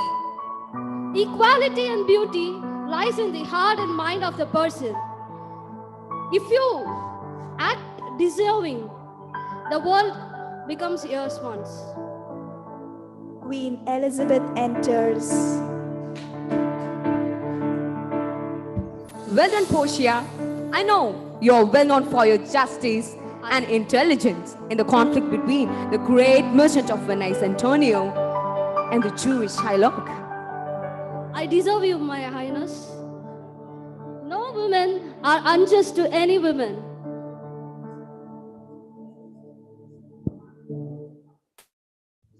I tried to break their oneness, but I can't. I will go, but will return with great powers one day. The Queen's unity are unbreakable until the might of Shakespeare lies within them.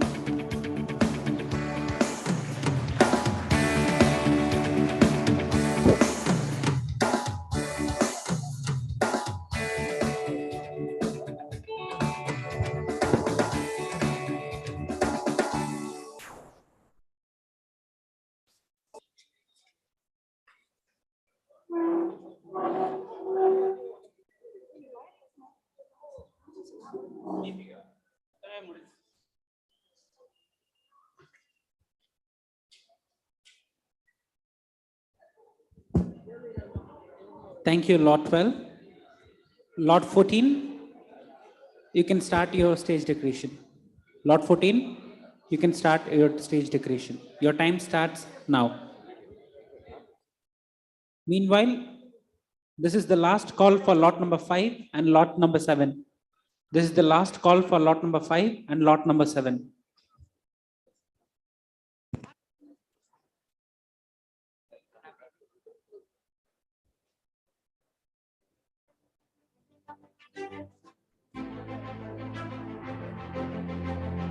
Fair is a foul, and foul is a fair. Quotes by Shakespeare in his famous tragedy Macbeth. And here, we the participants of lot number 14 are here to enact the core of this play Macbeth. Here, the scene's gonna be. The three witches tell the Scottish general Macbeth that he'll be the king of Scotland. Encouraged by his wife, Macbeth kills the king, becomes the new king. Further, Lady Macbeth dies because of guilt. Civil war erupts to overthrow Macbeth, resulting in more death by Macduff.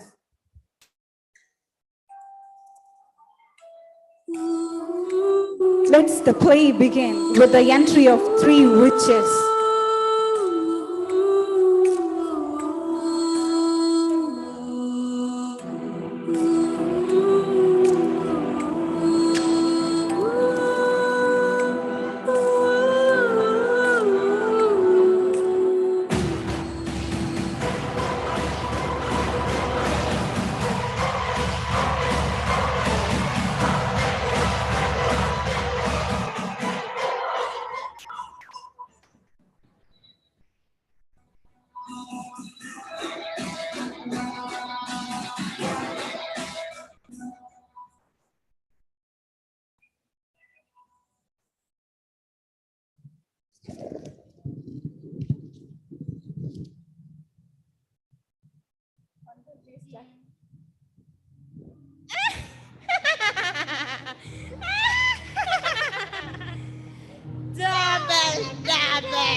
here comes the chief witch, Hecate.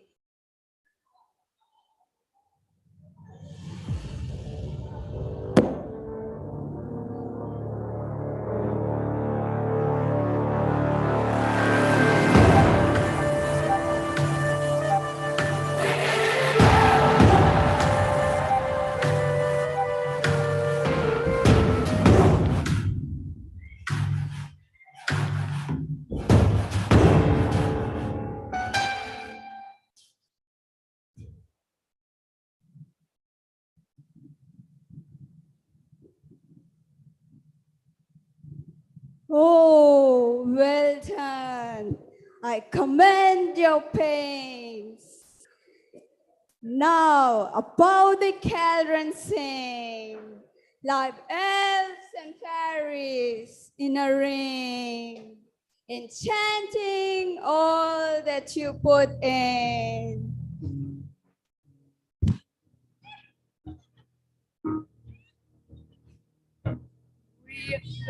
Sisters, hand in hand, masters of the sea and land, thoughts go about Christ's mind, Christ to thine and Christ to mine, Christ again to make up nine. Peace, so pure child. Speak if you can. What are you? All hail Macbeth, hail to thee, Thane of Glamis. All hail Macbeth! Hail to thee, Thane of Cawdor! All hail Macbeth! Thou shalt be king hereafter! Speak then. Hail!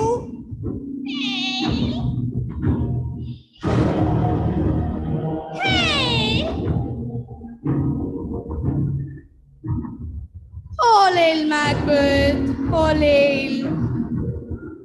Not so happy, that much happier. Thou shalt get kings, though thou be none. So all hail Macbeth and Banquo. Speak then to me. You neither beg nor fear. The favors nor your hate.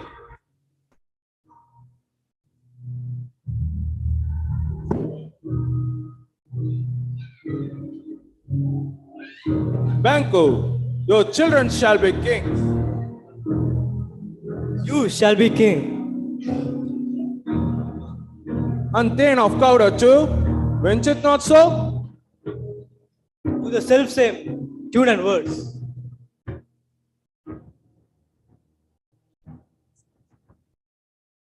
Witches and Banco move. And now a dragger arrives in front of Macbeth.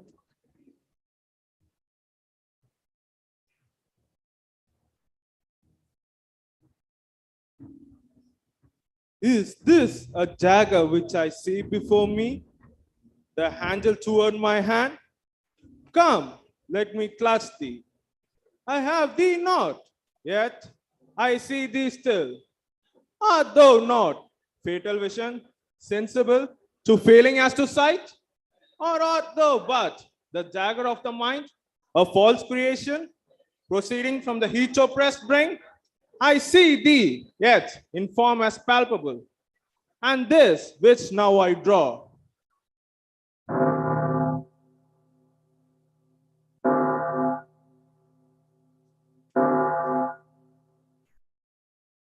I go, and it is done. The bell invites me.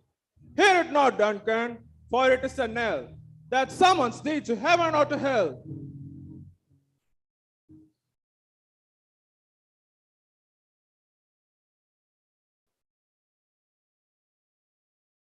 Now the Lady Macbeth arrives.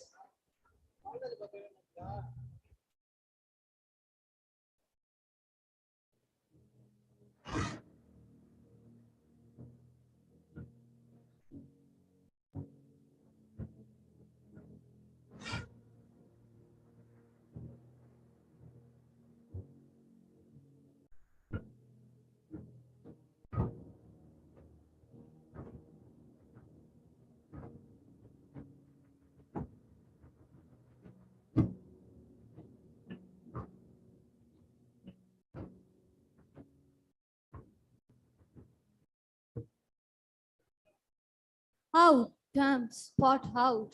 1, 2. I say, why?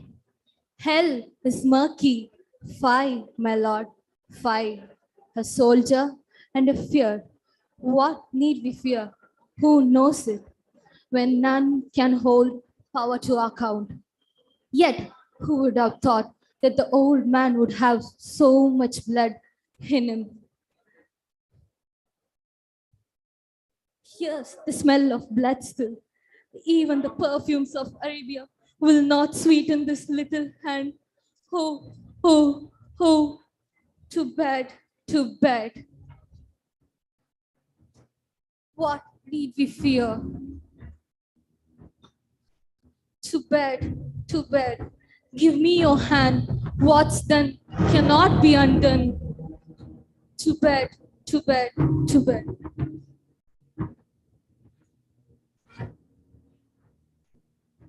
After some time, Lady Macbeth expires from the world. Macbeth grieves for Lady Macbeth. Out, out, brief candle. Life's but a walking shadow. A poor player. It is a tale told by an idiot, full of sound and fury, signifying nothing. What can I do? My wife died.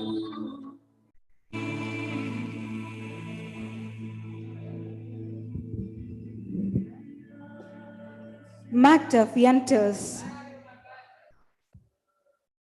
Of all men else, I have avoided thee. But get thee back.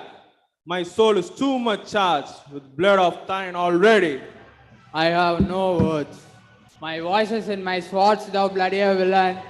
Let the terms give thee out.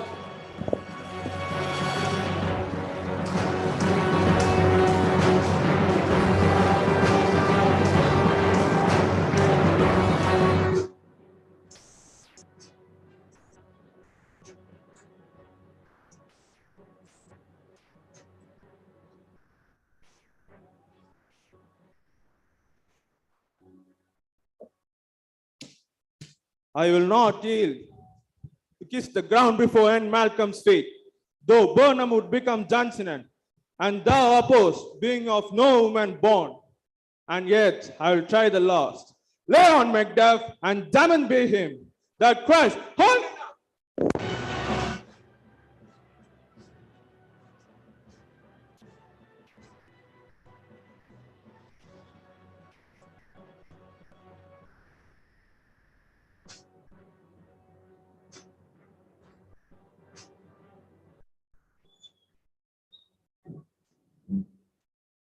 Behold, where stands the usurper's cursed head. The time is free. I see the compass with the kingdom's pearl. Those speak my salutation in their minds. Those voices I need aloud with mine. Hail, King of Scotland! Hail, King of Scotland! The destruction wrought when the ambition goes unchecked by moral contrite.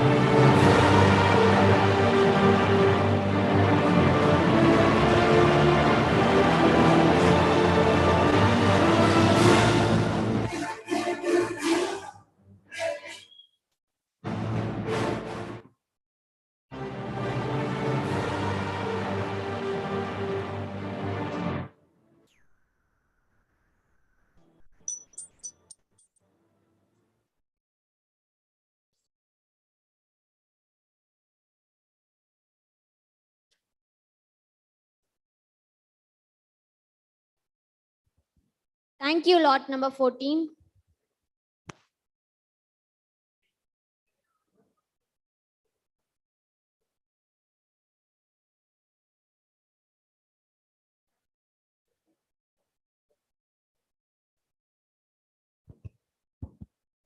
The ELA representatives of slot number 5, 7, 11, and 13, kindly confirm your participation immediately. If not, your slot remains cancelled. I repeat, the ELA representatives of lot 5, 7, 11, and 13, Kindly confirm your participation immediately. If not, your slot remains cancelled.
We acknowledge the presence of our beloved Vice Principal, Professor Alagappa Moses, sir.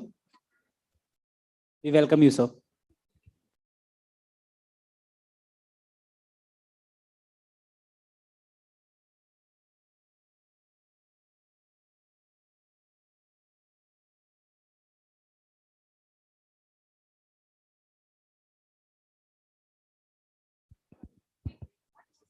Thank you so much, judges, for taking your time out and of your busy schedule and gracing the occasion with your presence and delivering a sound judgment. A round of applause for all the judges. Thank you so much, judges.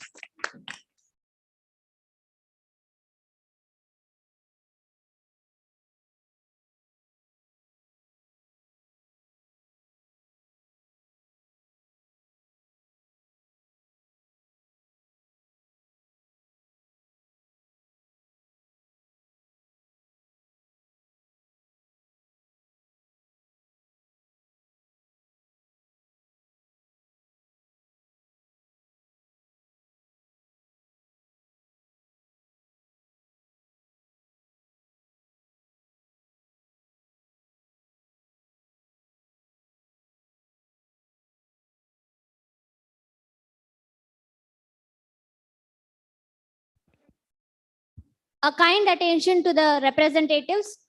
You are asked to collect the refreshment for your respective classes. A kind attention to the representatives. Collect your class refreshments immediately.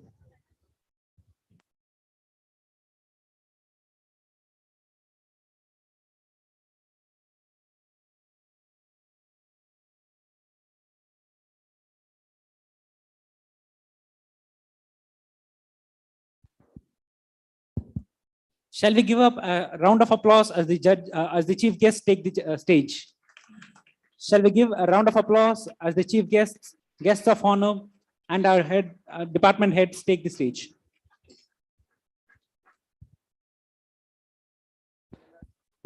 We request Professor Alagappa Moses, sir, Dr. S. Shobana, ma'am, to take the stage.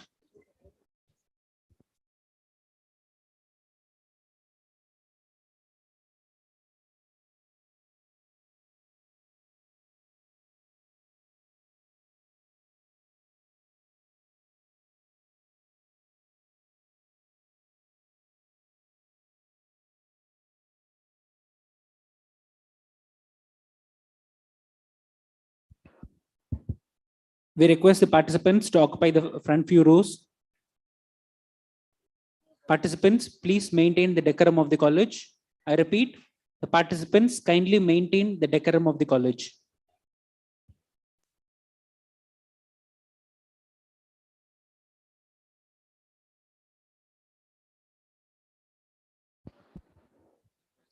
Participants are requested not to leave the auditorium. Please be seated.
For your kind attention, audience, don't leave the auditorium. Please be seated.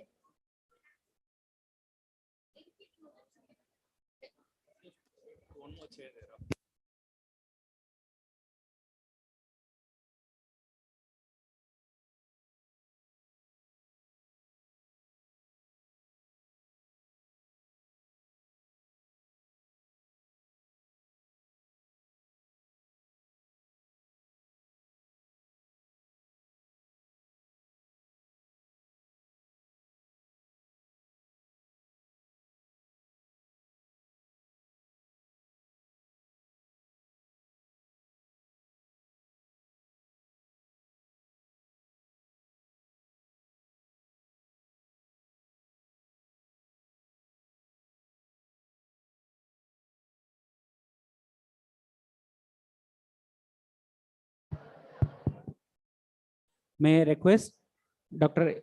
Esther Sevlarani ma'am to kindly occupy the stage. Ma'am, may I request you to kindly take the stage, ma'am?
We will start the valedictory function in a moment. I request all the participants to occupy the front few rows. I repeat, I request the audience to kindly take your seats. We will start the valediction in a moment.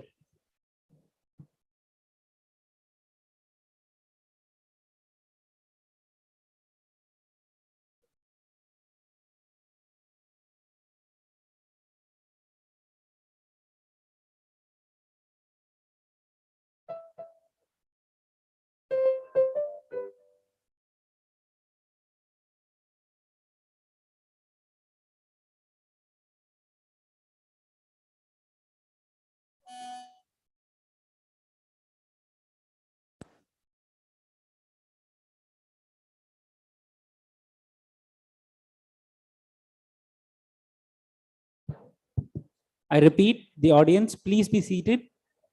We are about to start the valediction in a moment. I repeat, audience, please occupy the seats.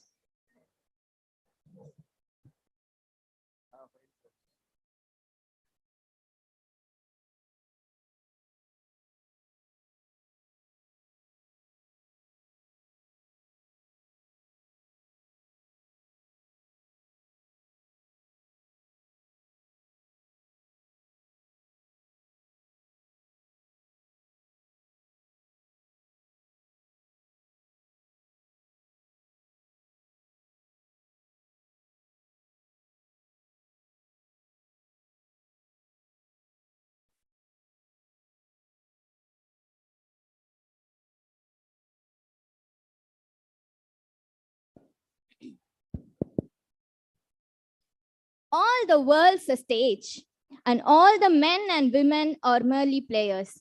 They have their exits and their entrances, and one man in his time plays many parts. On the behalf of the Department of English and the English Literary Association, I once again welcome you all to the valediction of Drama Fest 2022-23 Britannia, the symbol of power, prosperity, and growth. Does Britannia ring a bell? Yes, we all know the familiar tagline, eat healthy and think better. This Britannia is the platform that showcases the creative thought process birthed out of consuming the great minds of literature. A round of applause for all the actors and actresses who shined in the limelight today.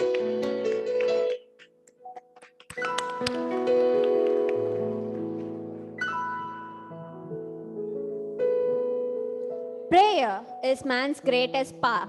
Prayer is greatest of all forces because it honors God and brings him into active aid. And now, to invoke the presence of God, may I invite our department choir to lead us in the prayer song, followed by our college song. May I request everyone to stand for the prayer song.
So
Please be seated.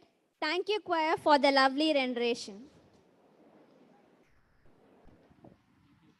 As the greatest dramatist himself writes in the Comedy of Errors, small cheers and great welcome makes a merry feast. May I call upon Ms. Sharon Brittany P., the Cultural Secretary of English Literary Association, 2nd MA English Aided, to deliver the welcome address.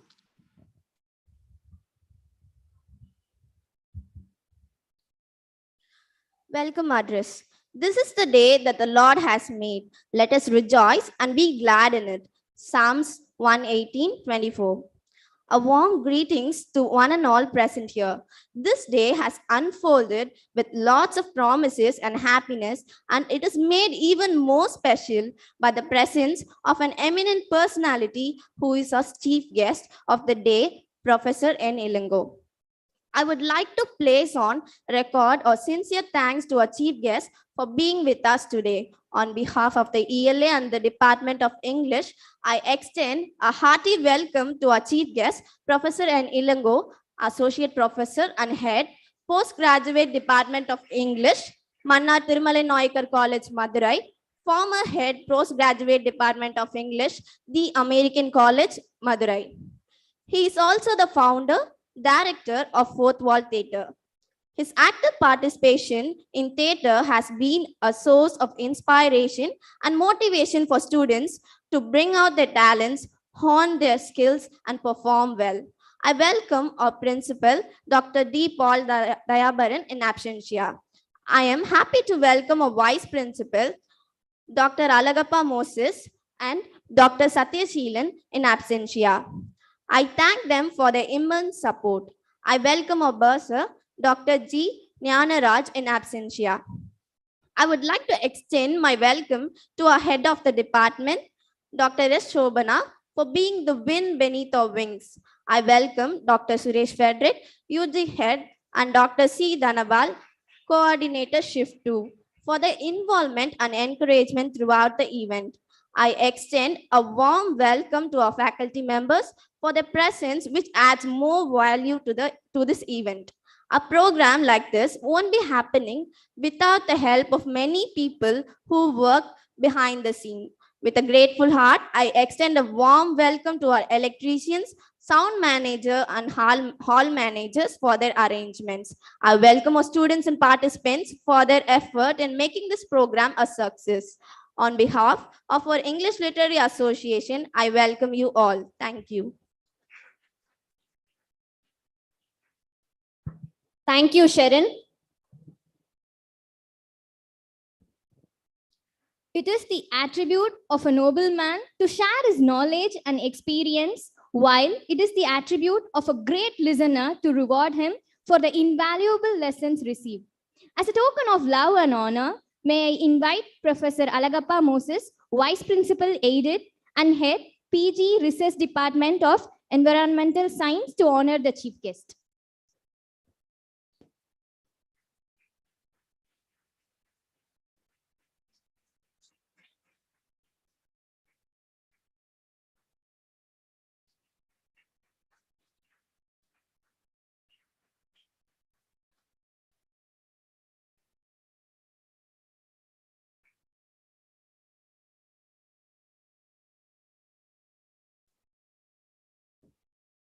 Thank you, sir, for accepting our honors and for doing the honors.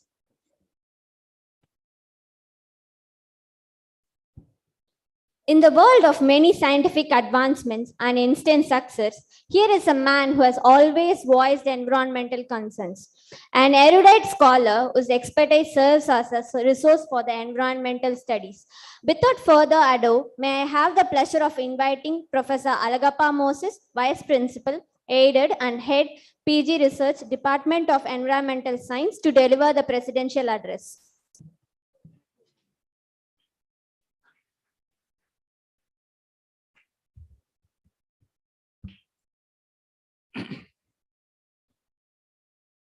Respected chief guest of this drama festival, organized by the English Literary Association of Bishop Heba College, Professor Ilango from Madurai,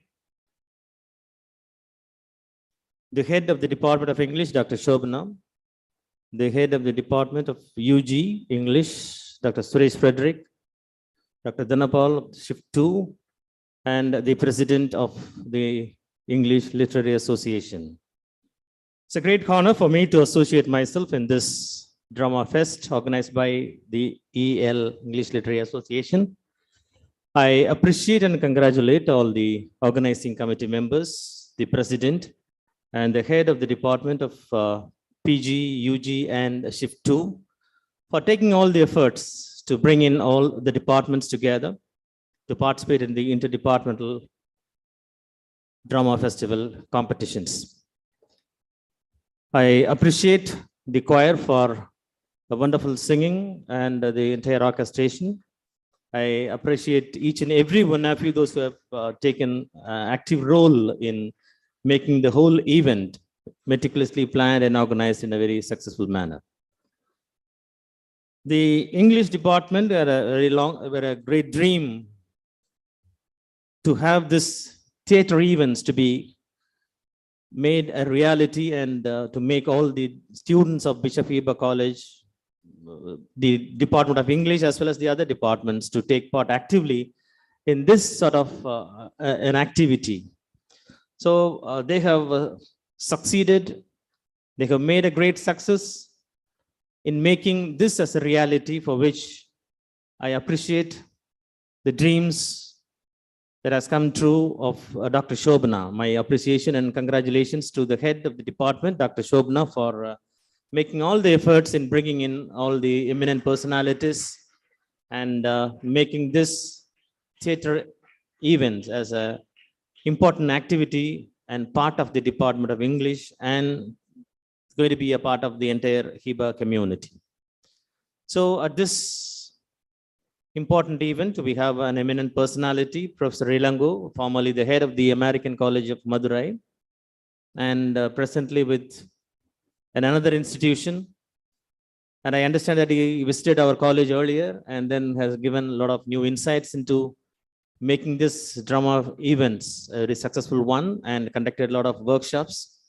And with his guidance and with the, like all the skills and attitude and everything, and the other aspects of whatever is required for making this drama and then the other kind of events, theater events, to be a successful one, I'm sure that his academy will help us in the years ahead. And I'm sure that you all will be benefited, and the entire Heber community is going to be benefited. So I appreciate and congratulate once again on the organizing committee for this wonderful event to happen in this campus. I was just mentioning with the head of the department, Dr. Shobana, that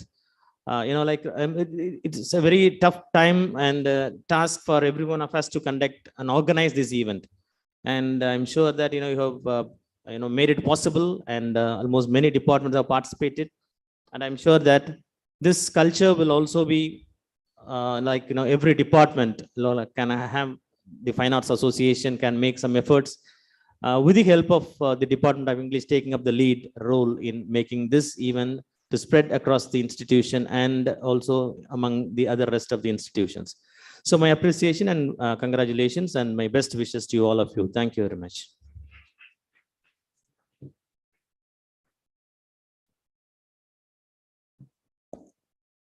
Thank you, sir. May I request our HOD ma'am, Dr. Shobana, Dean of Arts, to honor our Vice Principal, Professor Alagappa Moses.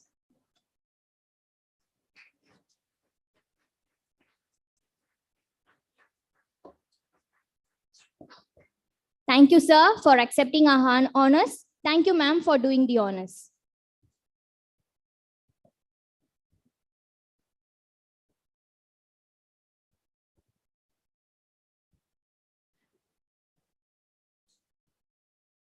If the sign on your heart says welcome, the love will come pouring in from everywhere. May I have the honor of welcoming our beloved chief guest, Dr. N. Ilango, Associate Professor, Head, Postgraduate Department of English, Mannar Thirumalai Nayakar College, Madurai, and former Head, Postgraduate Department of English, the American College, Madurai, Founder, Director, Fourth Wall Theatre, to enlighten us with the chief guest address.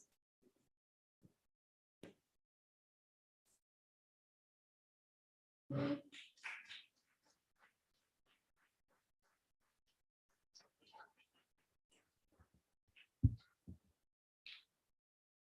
afternoon.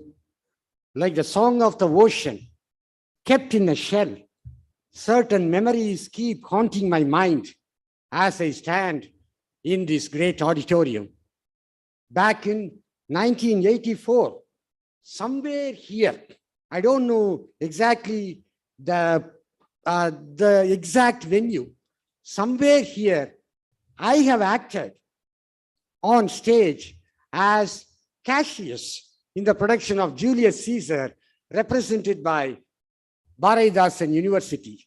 That time, Dr. Casey was the head of the department. So when I entered the auditorium, I did not remember that before entering the auditorium. A gush of memories came back to me. And now sitting here with my friend, Dr. Suresh, who would come to American College leading a team of cultural team to participate in the literary festival. And you have the Sherin, who is the daughter, your secretary of ELA, who is the daughter of my friend. So see where I stand here. I stand somewhere in the great chain of time, and I'm just a beat. And I'm so happy to realize this place in almost for 50 years, somewhere I stand here. Thank you so much for the organizers. You see, last evening, I received a call. Last evening, I received a call from the organizer, from the HOD or HOD, I think, from ma'am. And you know what the question was? Not what time would you start from Madurai. You see, she asked me, sir, what would you have? Would you have coffee or tea? And I was almost controlling my laughter. You see, to the last detail, I said, ma'am, tea. Very seriously, ma'am, tea. Shall I put sugar in it? You see the organizer there. It is very difficult to organize. And my heartfelt kudos for such an organizing committee. And I really think that the vice principal, the administration, the PG head and UG head deserve such people who could see to that an event is organized to the last detail. Because I am a theater person. I know what would happen if one thing misses on stage.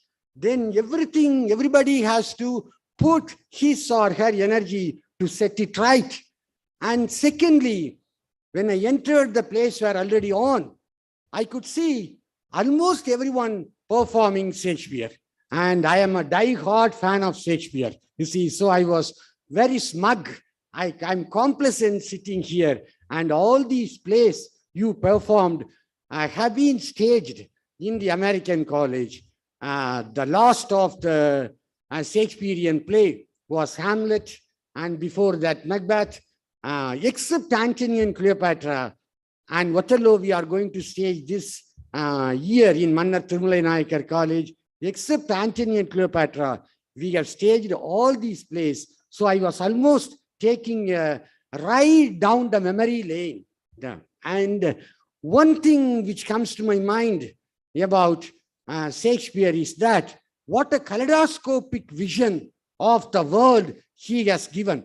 Even when we just be on the stage for 5 minutes or 10 minutes, how many characters we see. This is the job of an artist, to document the world in an aesthetic way. And even amateur players like us could feel so, we are all amateur players. We are all amateur players, you see. And we feel so empowered to speak Shakespeare's lines. Only thing I should tell you now is, don't do away with Shakespeare's lines. You can edit Shakespeare's play to any length, but don't change Shakespeare's line or Shakespeare's plot structure, you see, because it is such a treasure house. Thank you so much for giving me such a beautiful morning, I have a few questions to ask you as an audience, as a member of audience. Why Dr. Faustus was not made up, while other characters were made up, why Dr. Faustus alone came on stage without any makeup on? Did you have any significance for that?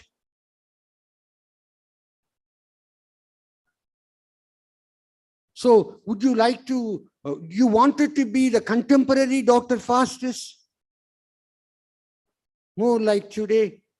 Good, good. That is good. That is good. That's good. And what surprised me in one of the productions, I am not ranking anyone.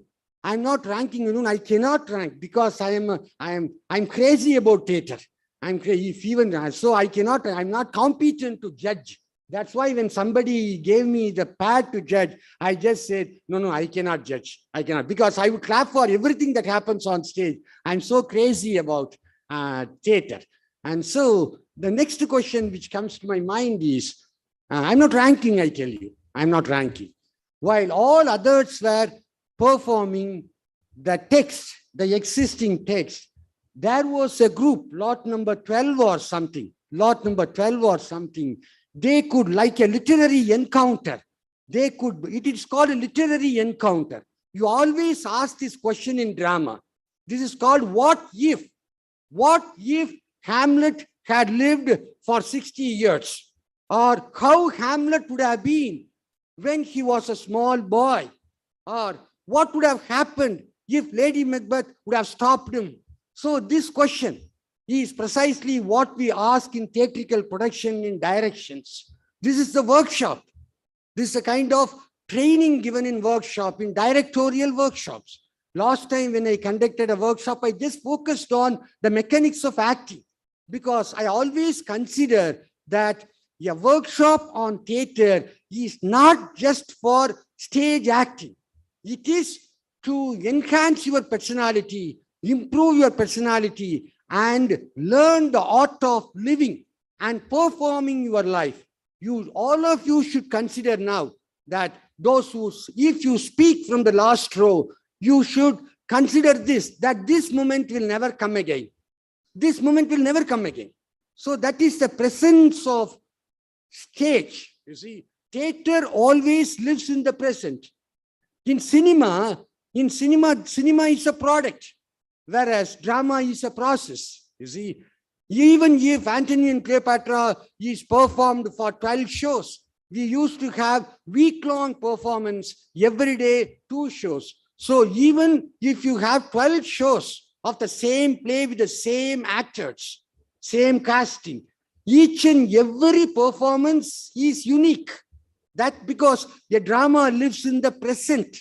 So you should learn the art of living with the help of drama. That is my wish. And also I congratulate the team which has, who was the scriptwriter for the team which performed, having Queen Elizabeth as the moderator, letting various characters from, especially female characters. All those characters were women, and it was such a sight to see boys working for their counterparts to perform well on stage. A big hand for the team. It was such a nice thing to see. It was such a nice thing to see. I tell you again, I'm not ranking. It was a novel attempt. You see, that is what a stage is. Theater is an opportunity where not only you improve your individual sense of communication, power of communication, but also you learn to work as a team.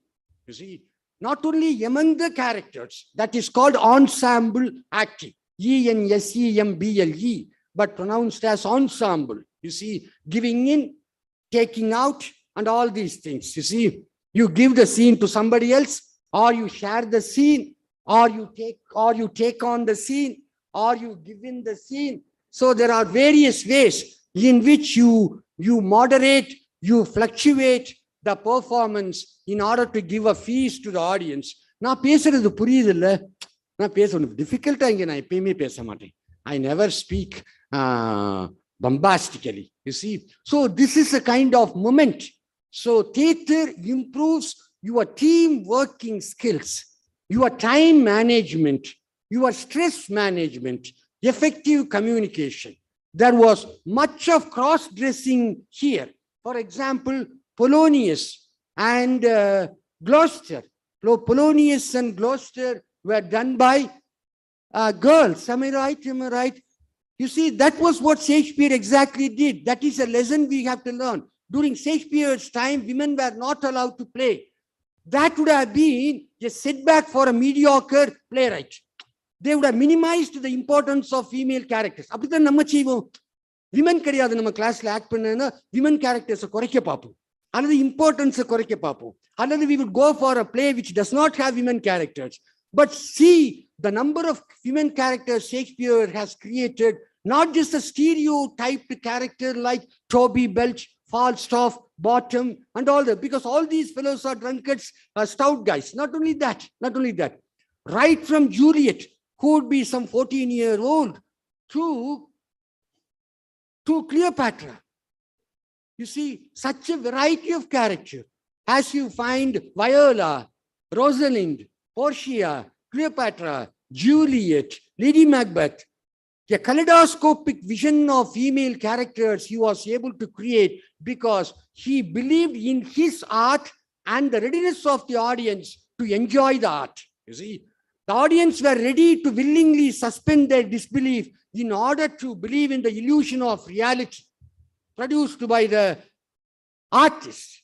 And Shakespeare was a master in that. He introduced to the world the technique is still alive. The technique is still alive. That is cross-dressing and gender blurring. You see, he would choose talented boys, you see, to do the role of women. And this woman character would reappear in the play itself in male costume. You see, so in that way, Shakespeare was the first one to revolutionize the gender equality. You see, there is nothing called feminine, there is nothing called masculine.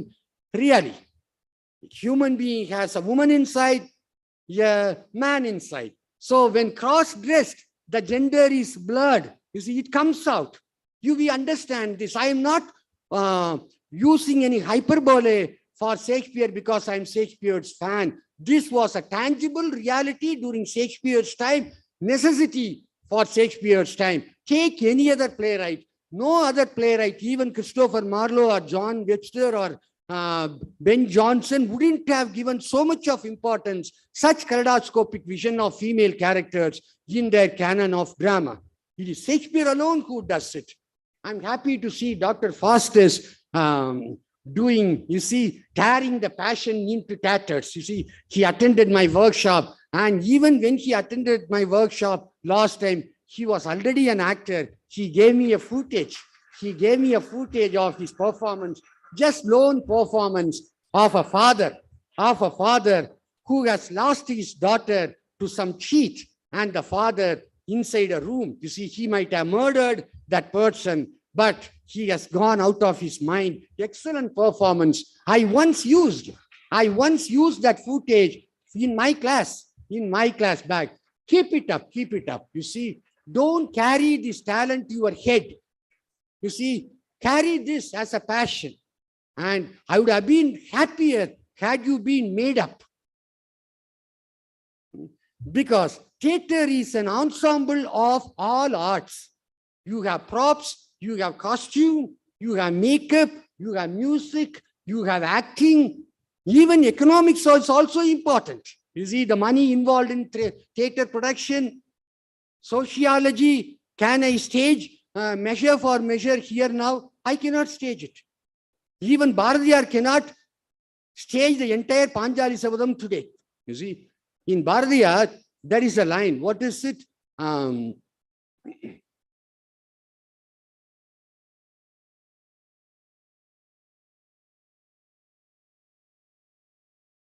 Veeramilla Naigal.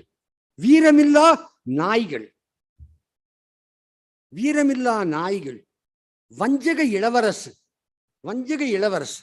When Draupadi is brought to the court by Tuchadana, Bharadiyar writes in Panchali Sabadam, Veeramilla Naigal. You see, Vilangu Ilavarasu. Veeramilla Naigal. விலங்கு இளவரசன்.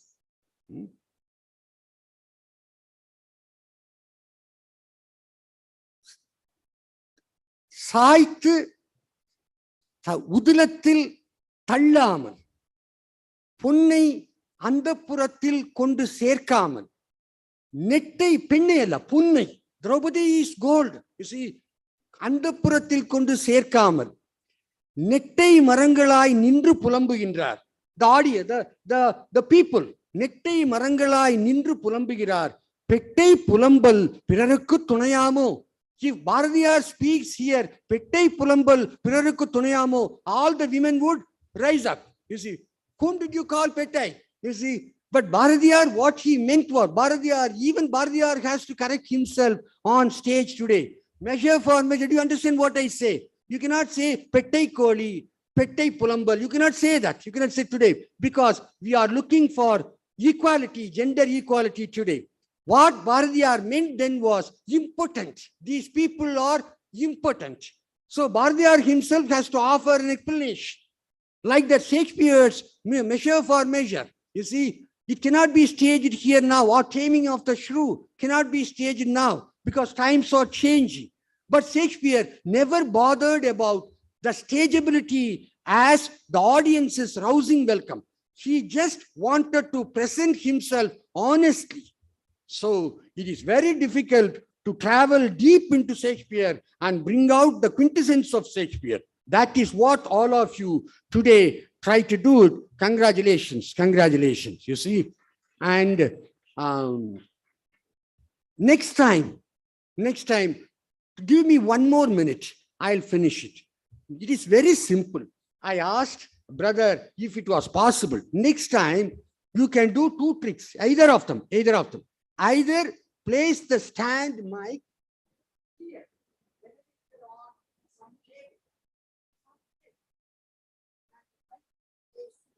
and you throw your voice from wherever you want.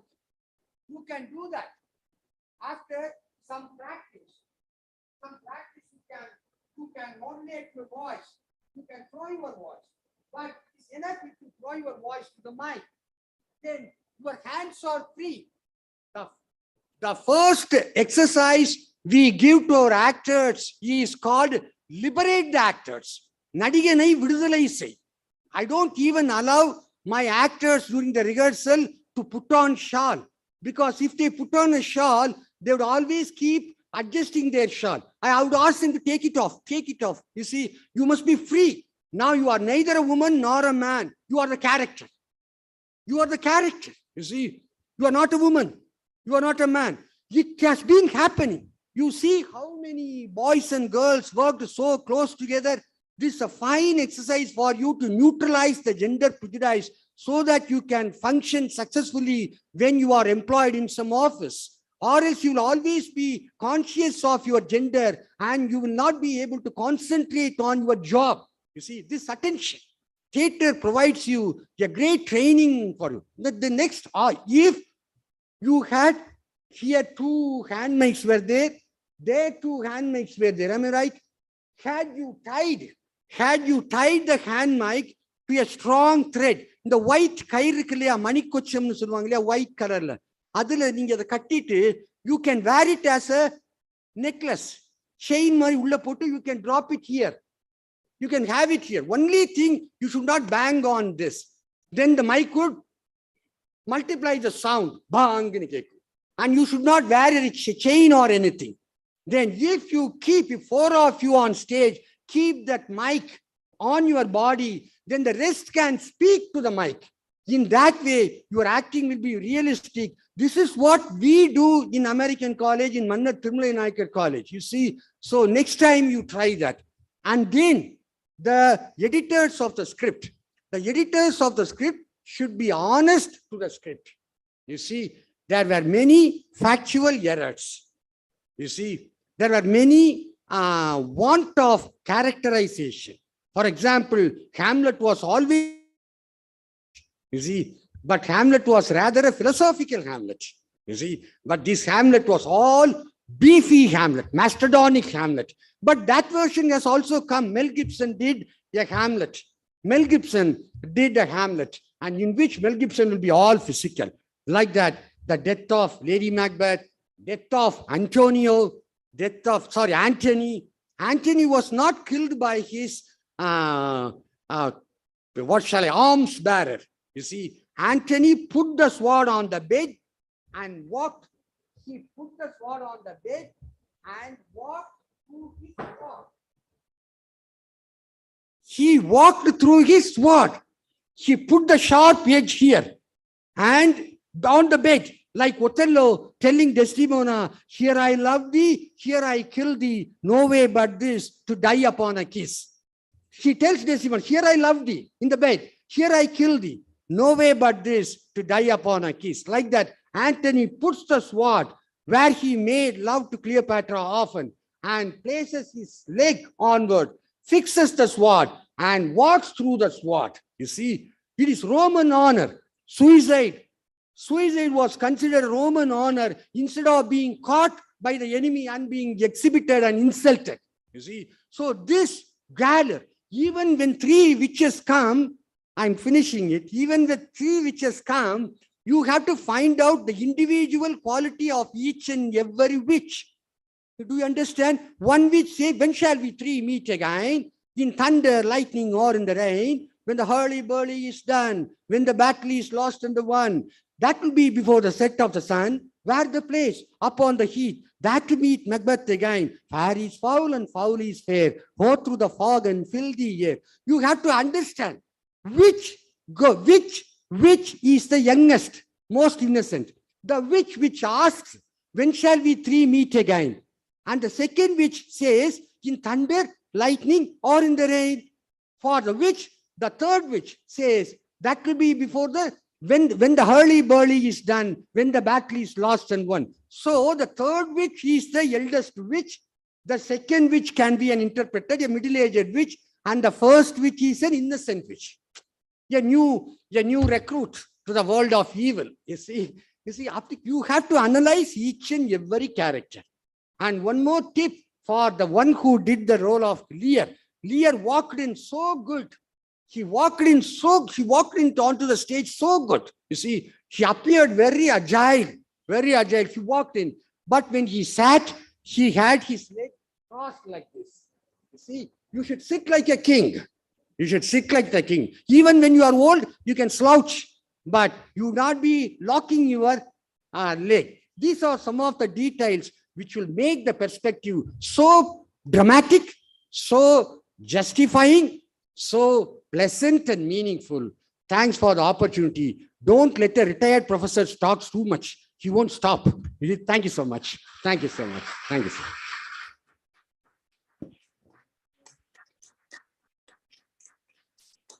Thank you, sir, for enjoying each and every act of our students and encouraging us with your motivating words. Thank you, sir, for providing us with nuances of acting. We will for sure adapt these in our other dramas.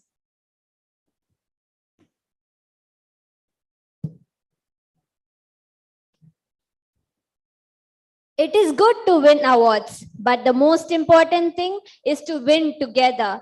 May I request?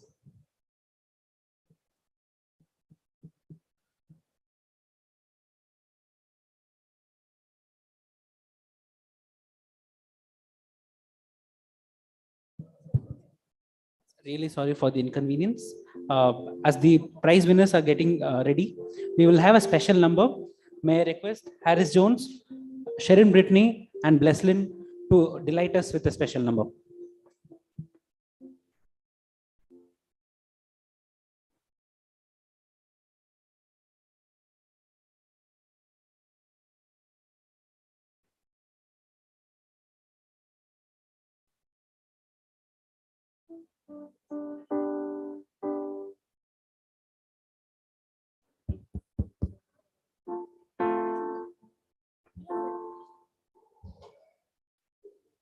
Check.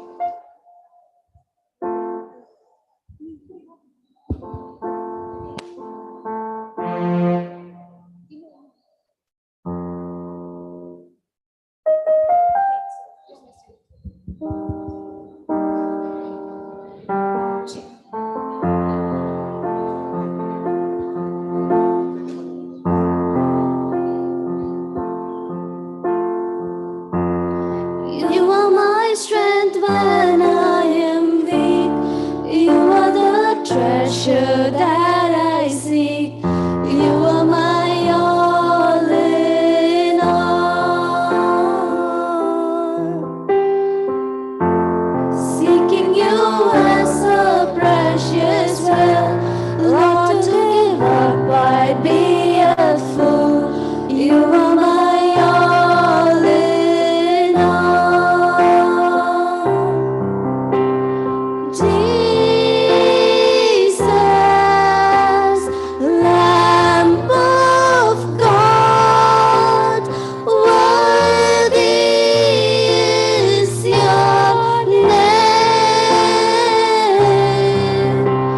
and I bless your name.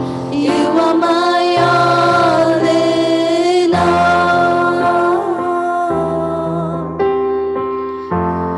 When I fall down, you pick me up.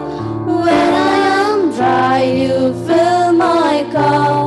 You are my all in all. Jesus, Lamb of God, worthy is your name. Jesus, Lamb of God, worthy is your name. Worthy is your name. That is nice.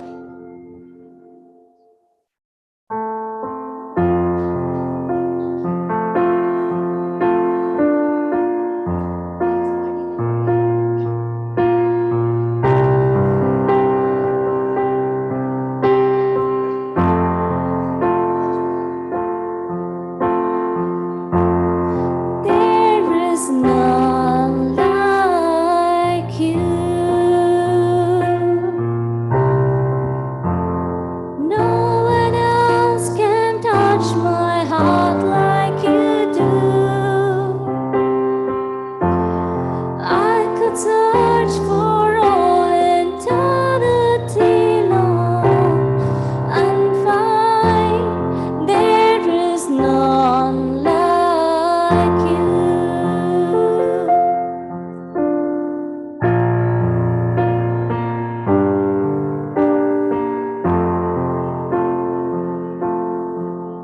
Your mercy flows like river wide, and healing comes from your hands. Suffering children are safe in your arms. There is none like you.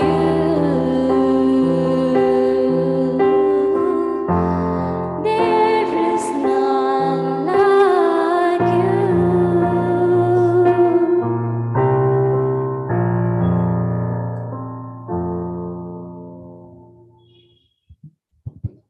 Thank you so much. Thank you so much for your special performance. It is good to win awards, but the most important thing is to win together. May I request Dr. Asha Mary, Assistant Professor, Department of English, to take us through the next set of events as the winners of the various competitions are introduced and honored.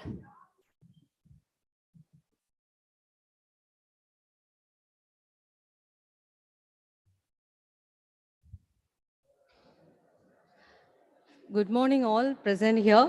I'm extremely overwhelmed to get this opportunity to address you all in this conference. Moreover, we all assembled here to motivate and cherish the participants who have participated in this event. I feel honored to share the students' achievements and celebrate all the participants' extraordinary performance. With excellent performance, all of the participants proved that everybody is a winner.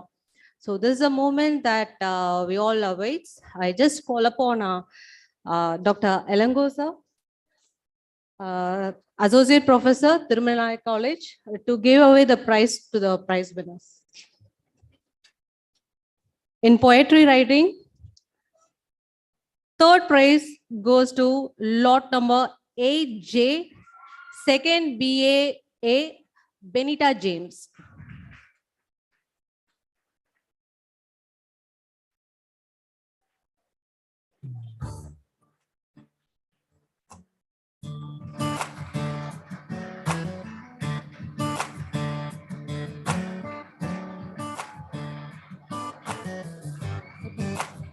And second prize goes to lot number 10C, Second BA aided Iman A. Shibara.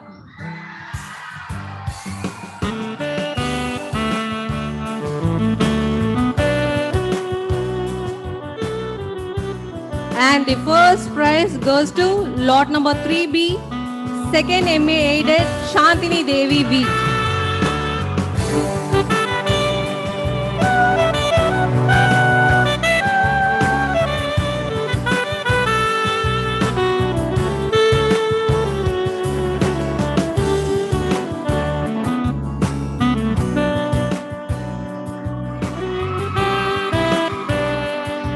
In pencil sketching, the third prize goes to lot number 3C, second MA aided A.R. Preeti.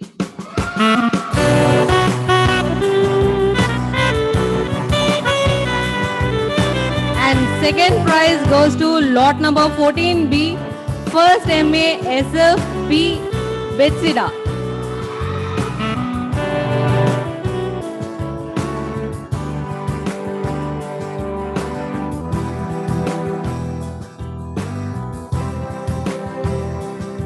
And the first prize goes to lot number 8C, second BA SFA V. Harshini.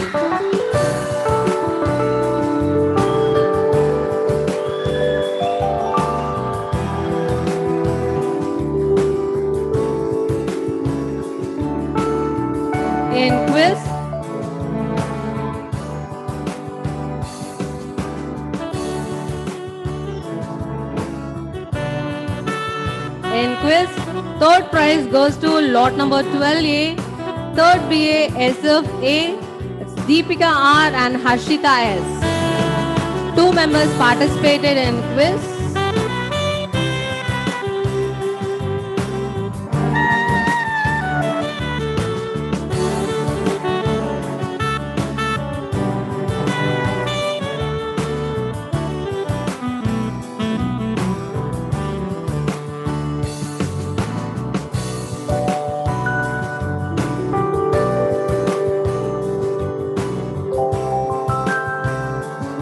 Second prize goes to lot number 4B, first MA aided Lauren John and K. Dharani.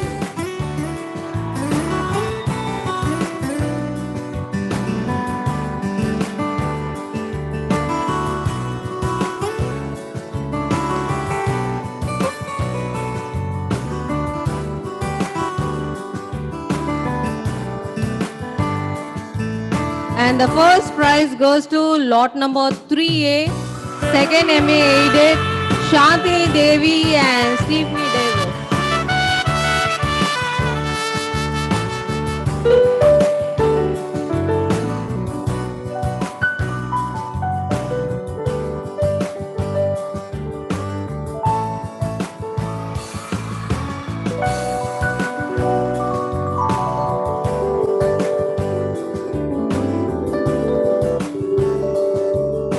Thank you, sir. I'd like to call upon Thank you, sir. I'd like to call upon Dr. Shobna, Head, Department of English of our college, to give over the praise to the other events winners. In Literary Parade, the third prize goes to lot number 9. That's third BA aided. Members are Pooja, Shrutika, Shifa, Jazen Daniel, and Sanjay Gant. 5 members who have been participated in Literary Parade.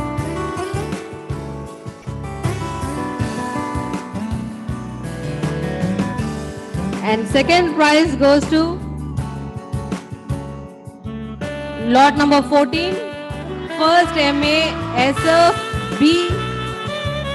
Amuda Varshini, Daisy Kanaga, Sanjana Fatima, Vijay Kumar, Monica Shrerin, and Rubina.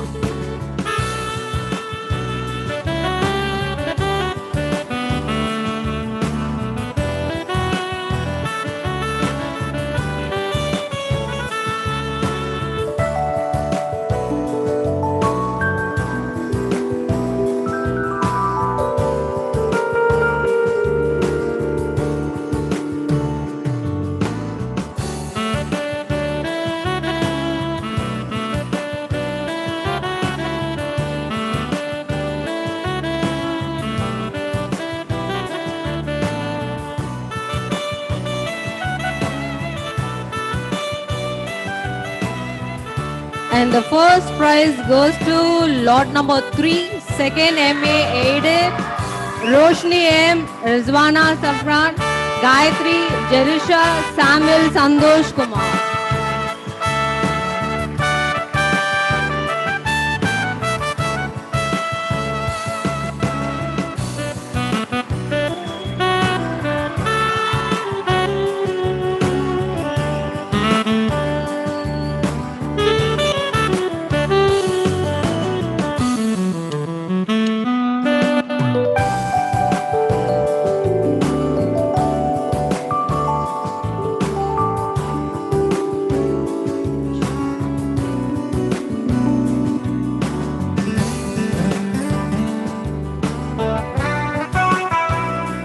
In talent share, 8 to 6 members participated. The third prize goes to lot number 3, second MA aided. That's Bennett Allen, Sharon Brittany, Preeti, Samuel Sandosh Kumar, Mamal, Sipna, Lizla, Christy Surya.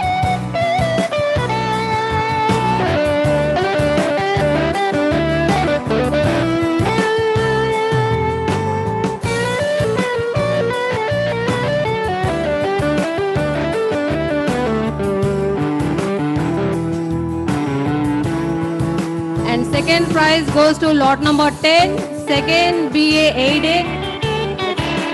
Avia Jones, Stewart, Judith Reshma, Iman Shifara, Ritika PK, and Jinia.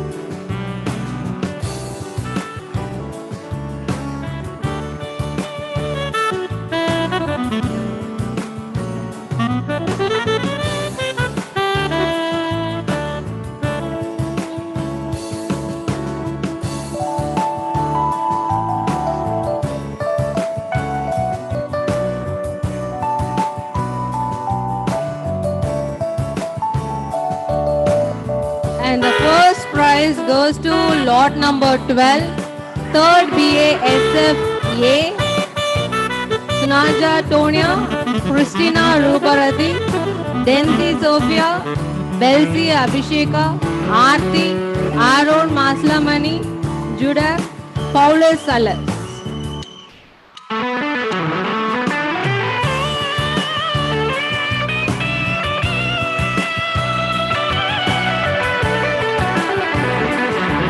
Winners can come fast.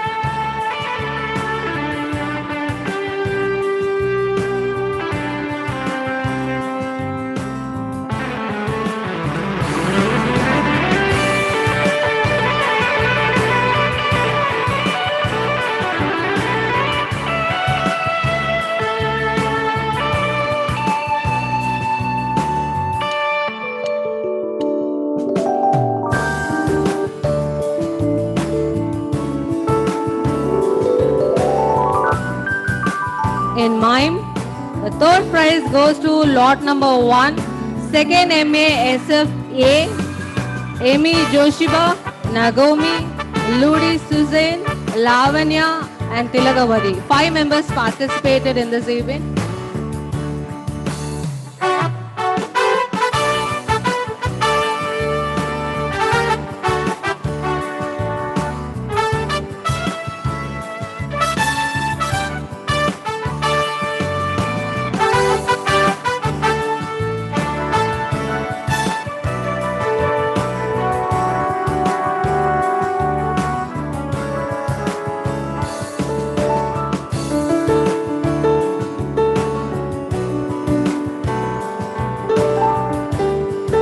Second prize goes to lot number 2, first MA SFA, Jonah Shiny, Rishita, Jennifer Christina, Lida Belsi, and Grace Jeffrey.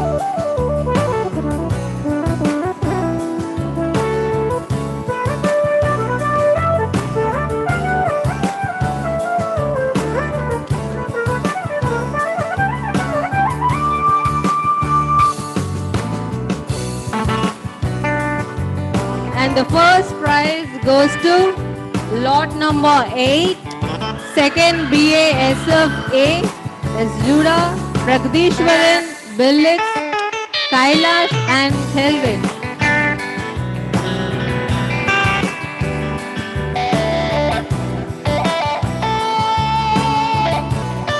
Thank you, ma'am.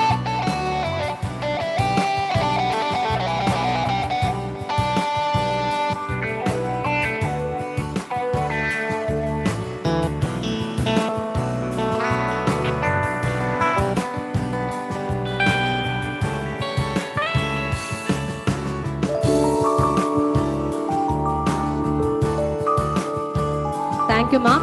Next, I call upon Dr. Suresh Frederick, UG Head, Department of English of our college. In face painting, third prize goes to lot number 2B, that's first MASF-A, Carol Jennifer Grace and Harita. As 2 members participated in face painting.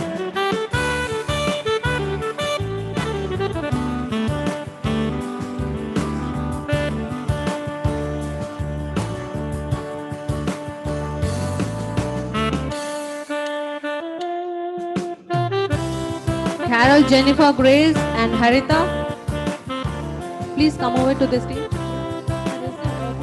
The second prize goes to lot number 3B, second MA aided, Preeti AR and Christy Surya.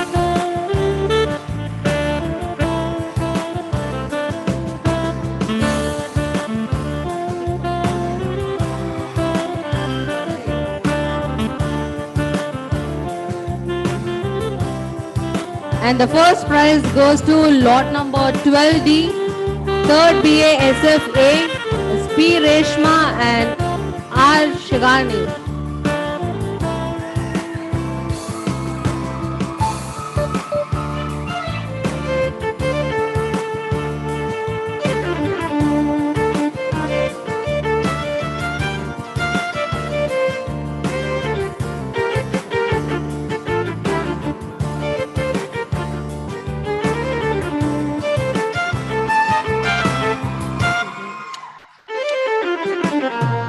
In school, the third prize goes to lot number 14, first MA SF B section, Shirley Joyce, Jacob Selvamani, Vishali, Vijay Kumar, Jason, Jerome Pravin, and Shafana Fatima.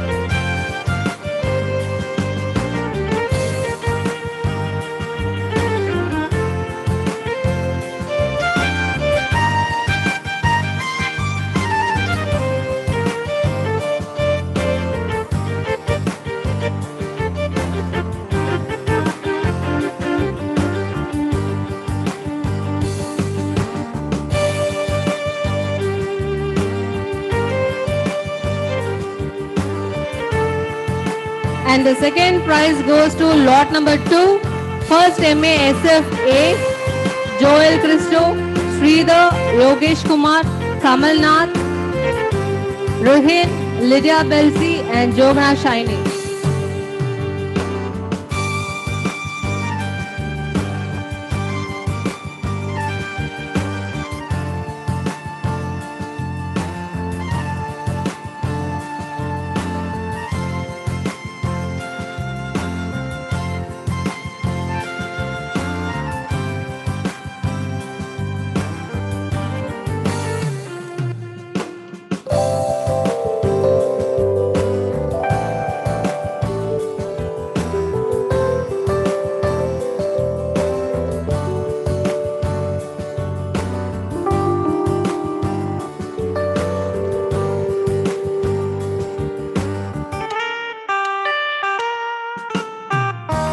And the first prize goes to lot number 3, second MA aided, it's Grace Elizabeth, Gracia, Erin Greta, Livina, Joel Sharon, Roshni, and Jeffy.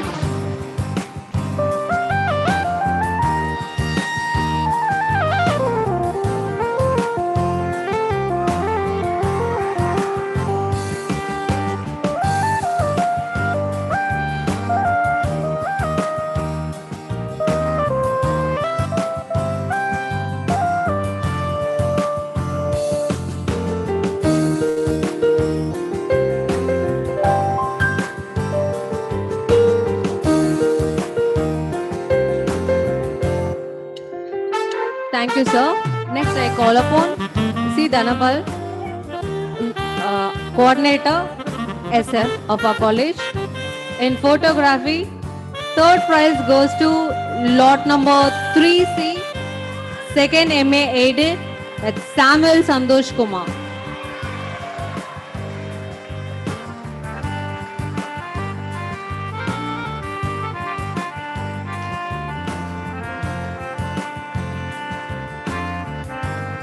And second prize goes to lot number 8A, second BA SFA Benita James.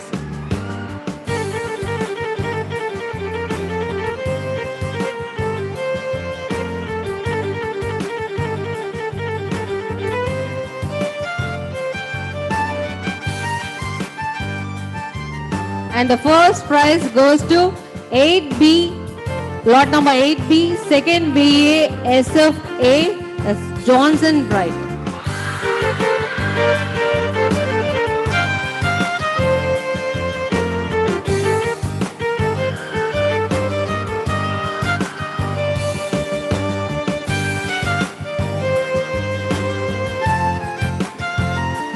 In Drama Fest, the third prize goes to lot number 1, second MA SFA, Achaya Priya, Giruja, Leah Jansi, Luris Hussain, Jeshwin Raja, Ebenezer Samraj, Retsi Frida, and Shanmadi.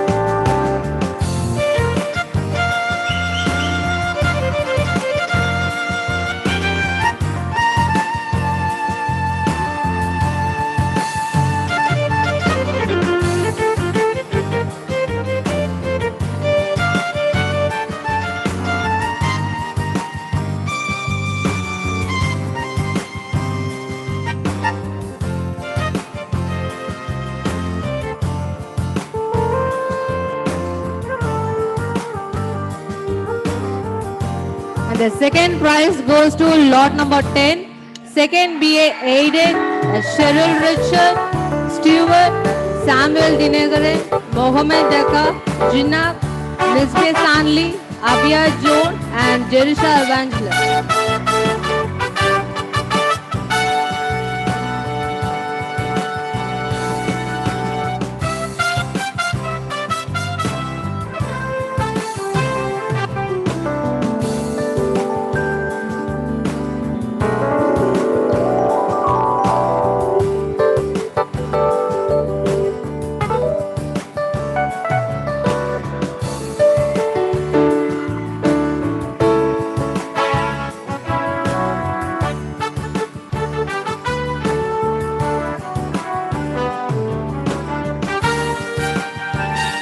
And the first prize goes to lot number 3, second MA aided. Bennett Allen, Brittany, Preeti, Samuel Santosh Kumar, Emmanuel, Christy Surya, Roshni, and Kevin.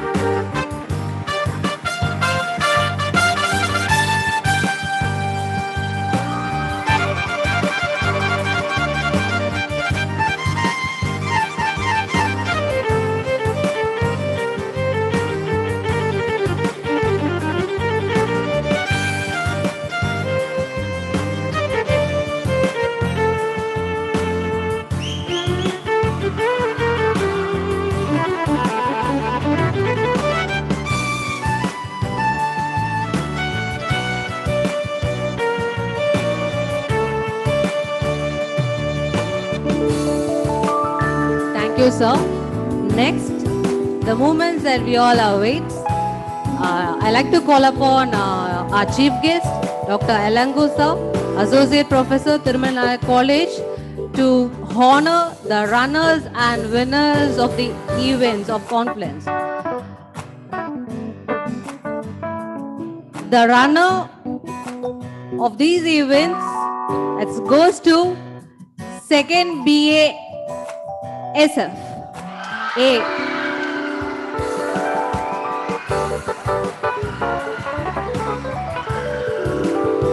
The runner, 2nd BASF-A.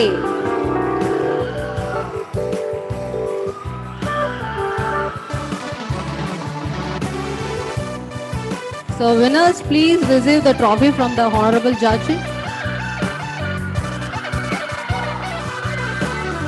So 2nd BASF-A, all the participants can come to the stage and you can receive the trophy.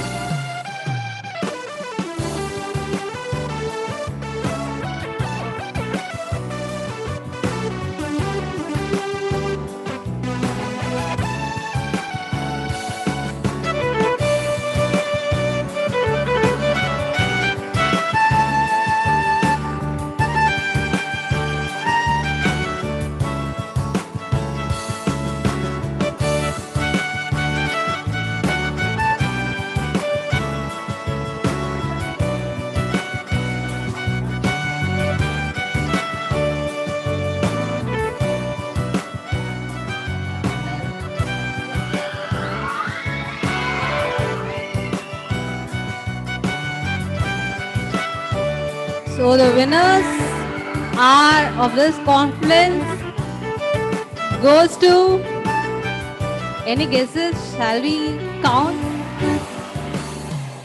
Okay, we have a count. 5, 4, 3, 2, 1, and the trophy and the overall winner goes to 2nd MA Aided. Congratulations, winners.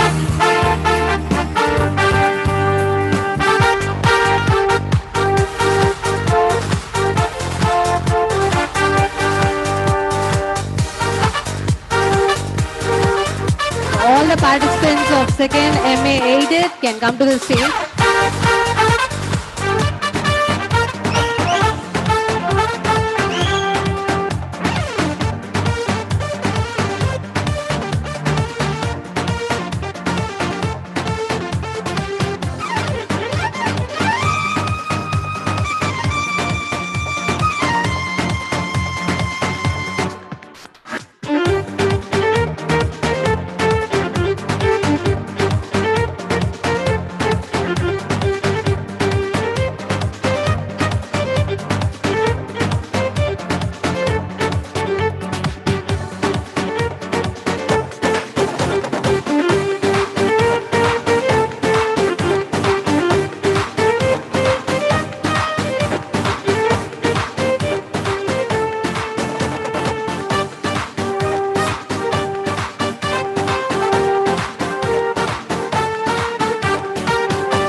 Congratulations to all the participants who have participated in the events. Thank you, judges. Thank you all.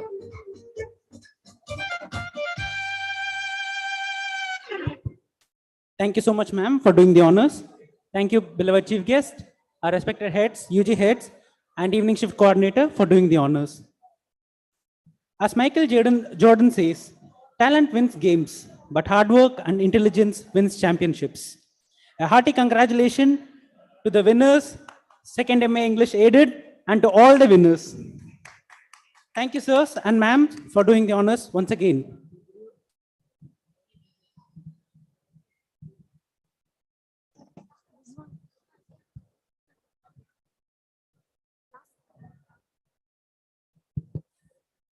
Gratitude is not only the greatest of virtues, but the parent of all others. May I call upon Ms. Bleslin D., Vice President of the English Literary Association, 2nd MASF, to propose the vote of thanks. Just a small announcement. I request all the participants to occupy the seats. Please do not leave. I request all the audience to maintain silence and decorum of the college. Thank you. A very good afternoon to each and everyone gathered here.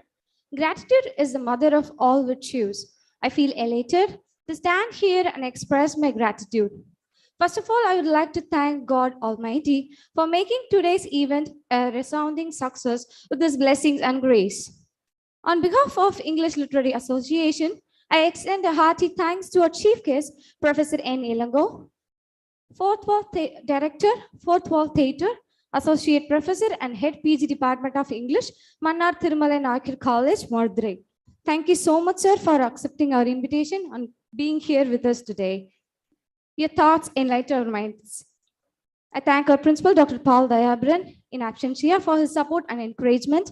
I thank our vice principal, aided section, Dr. Alagappa Moses, for his support and encouragement in absentia. I thank Dr. Satya Seelan in absentia, vice principal of SF session, for his support. An event like this cannot happen in a day. The wheel started spinning weeks before. It's time to acknowledge the support of our beloved head of the department, Dr. S. Shobana, Dean of Arts, Head PG Department of English, for the outstanding support and guidance rendered. I thank Dr. Suresh Frederick, UG Head, Dean of Research and Development, and Dr. C. Dhanapal, Dean of Placing and Training Coordinator, Shift 2, for their guidance and motivation and support.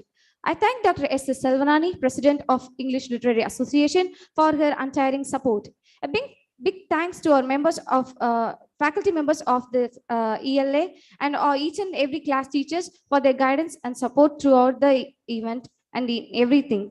I thank all the office bearers for their untiring help. I thank all the participants and the students' friends for their effort in making this event a memorable day. I thank each and everyone who worked behind the scene for the successful orchestration of this event. Thank you. Have a nice day.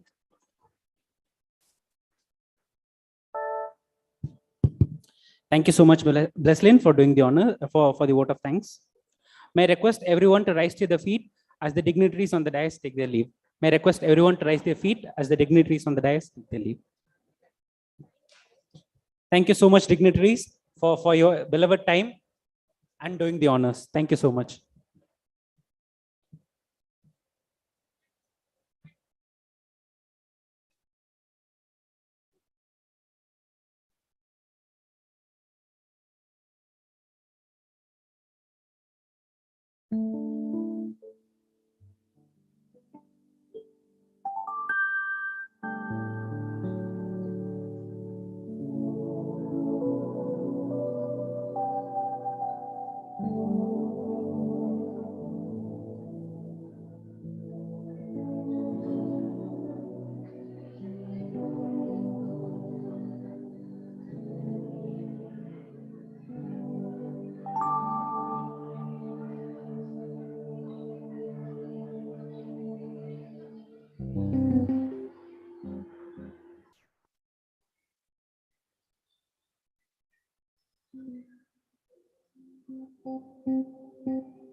I request all the office bearers to assemble in the MC desk.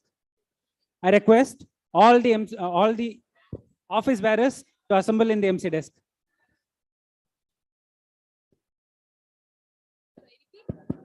I repeat, I request all the office bearers to assemble in the MC desk immediately.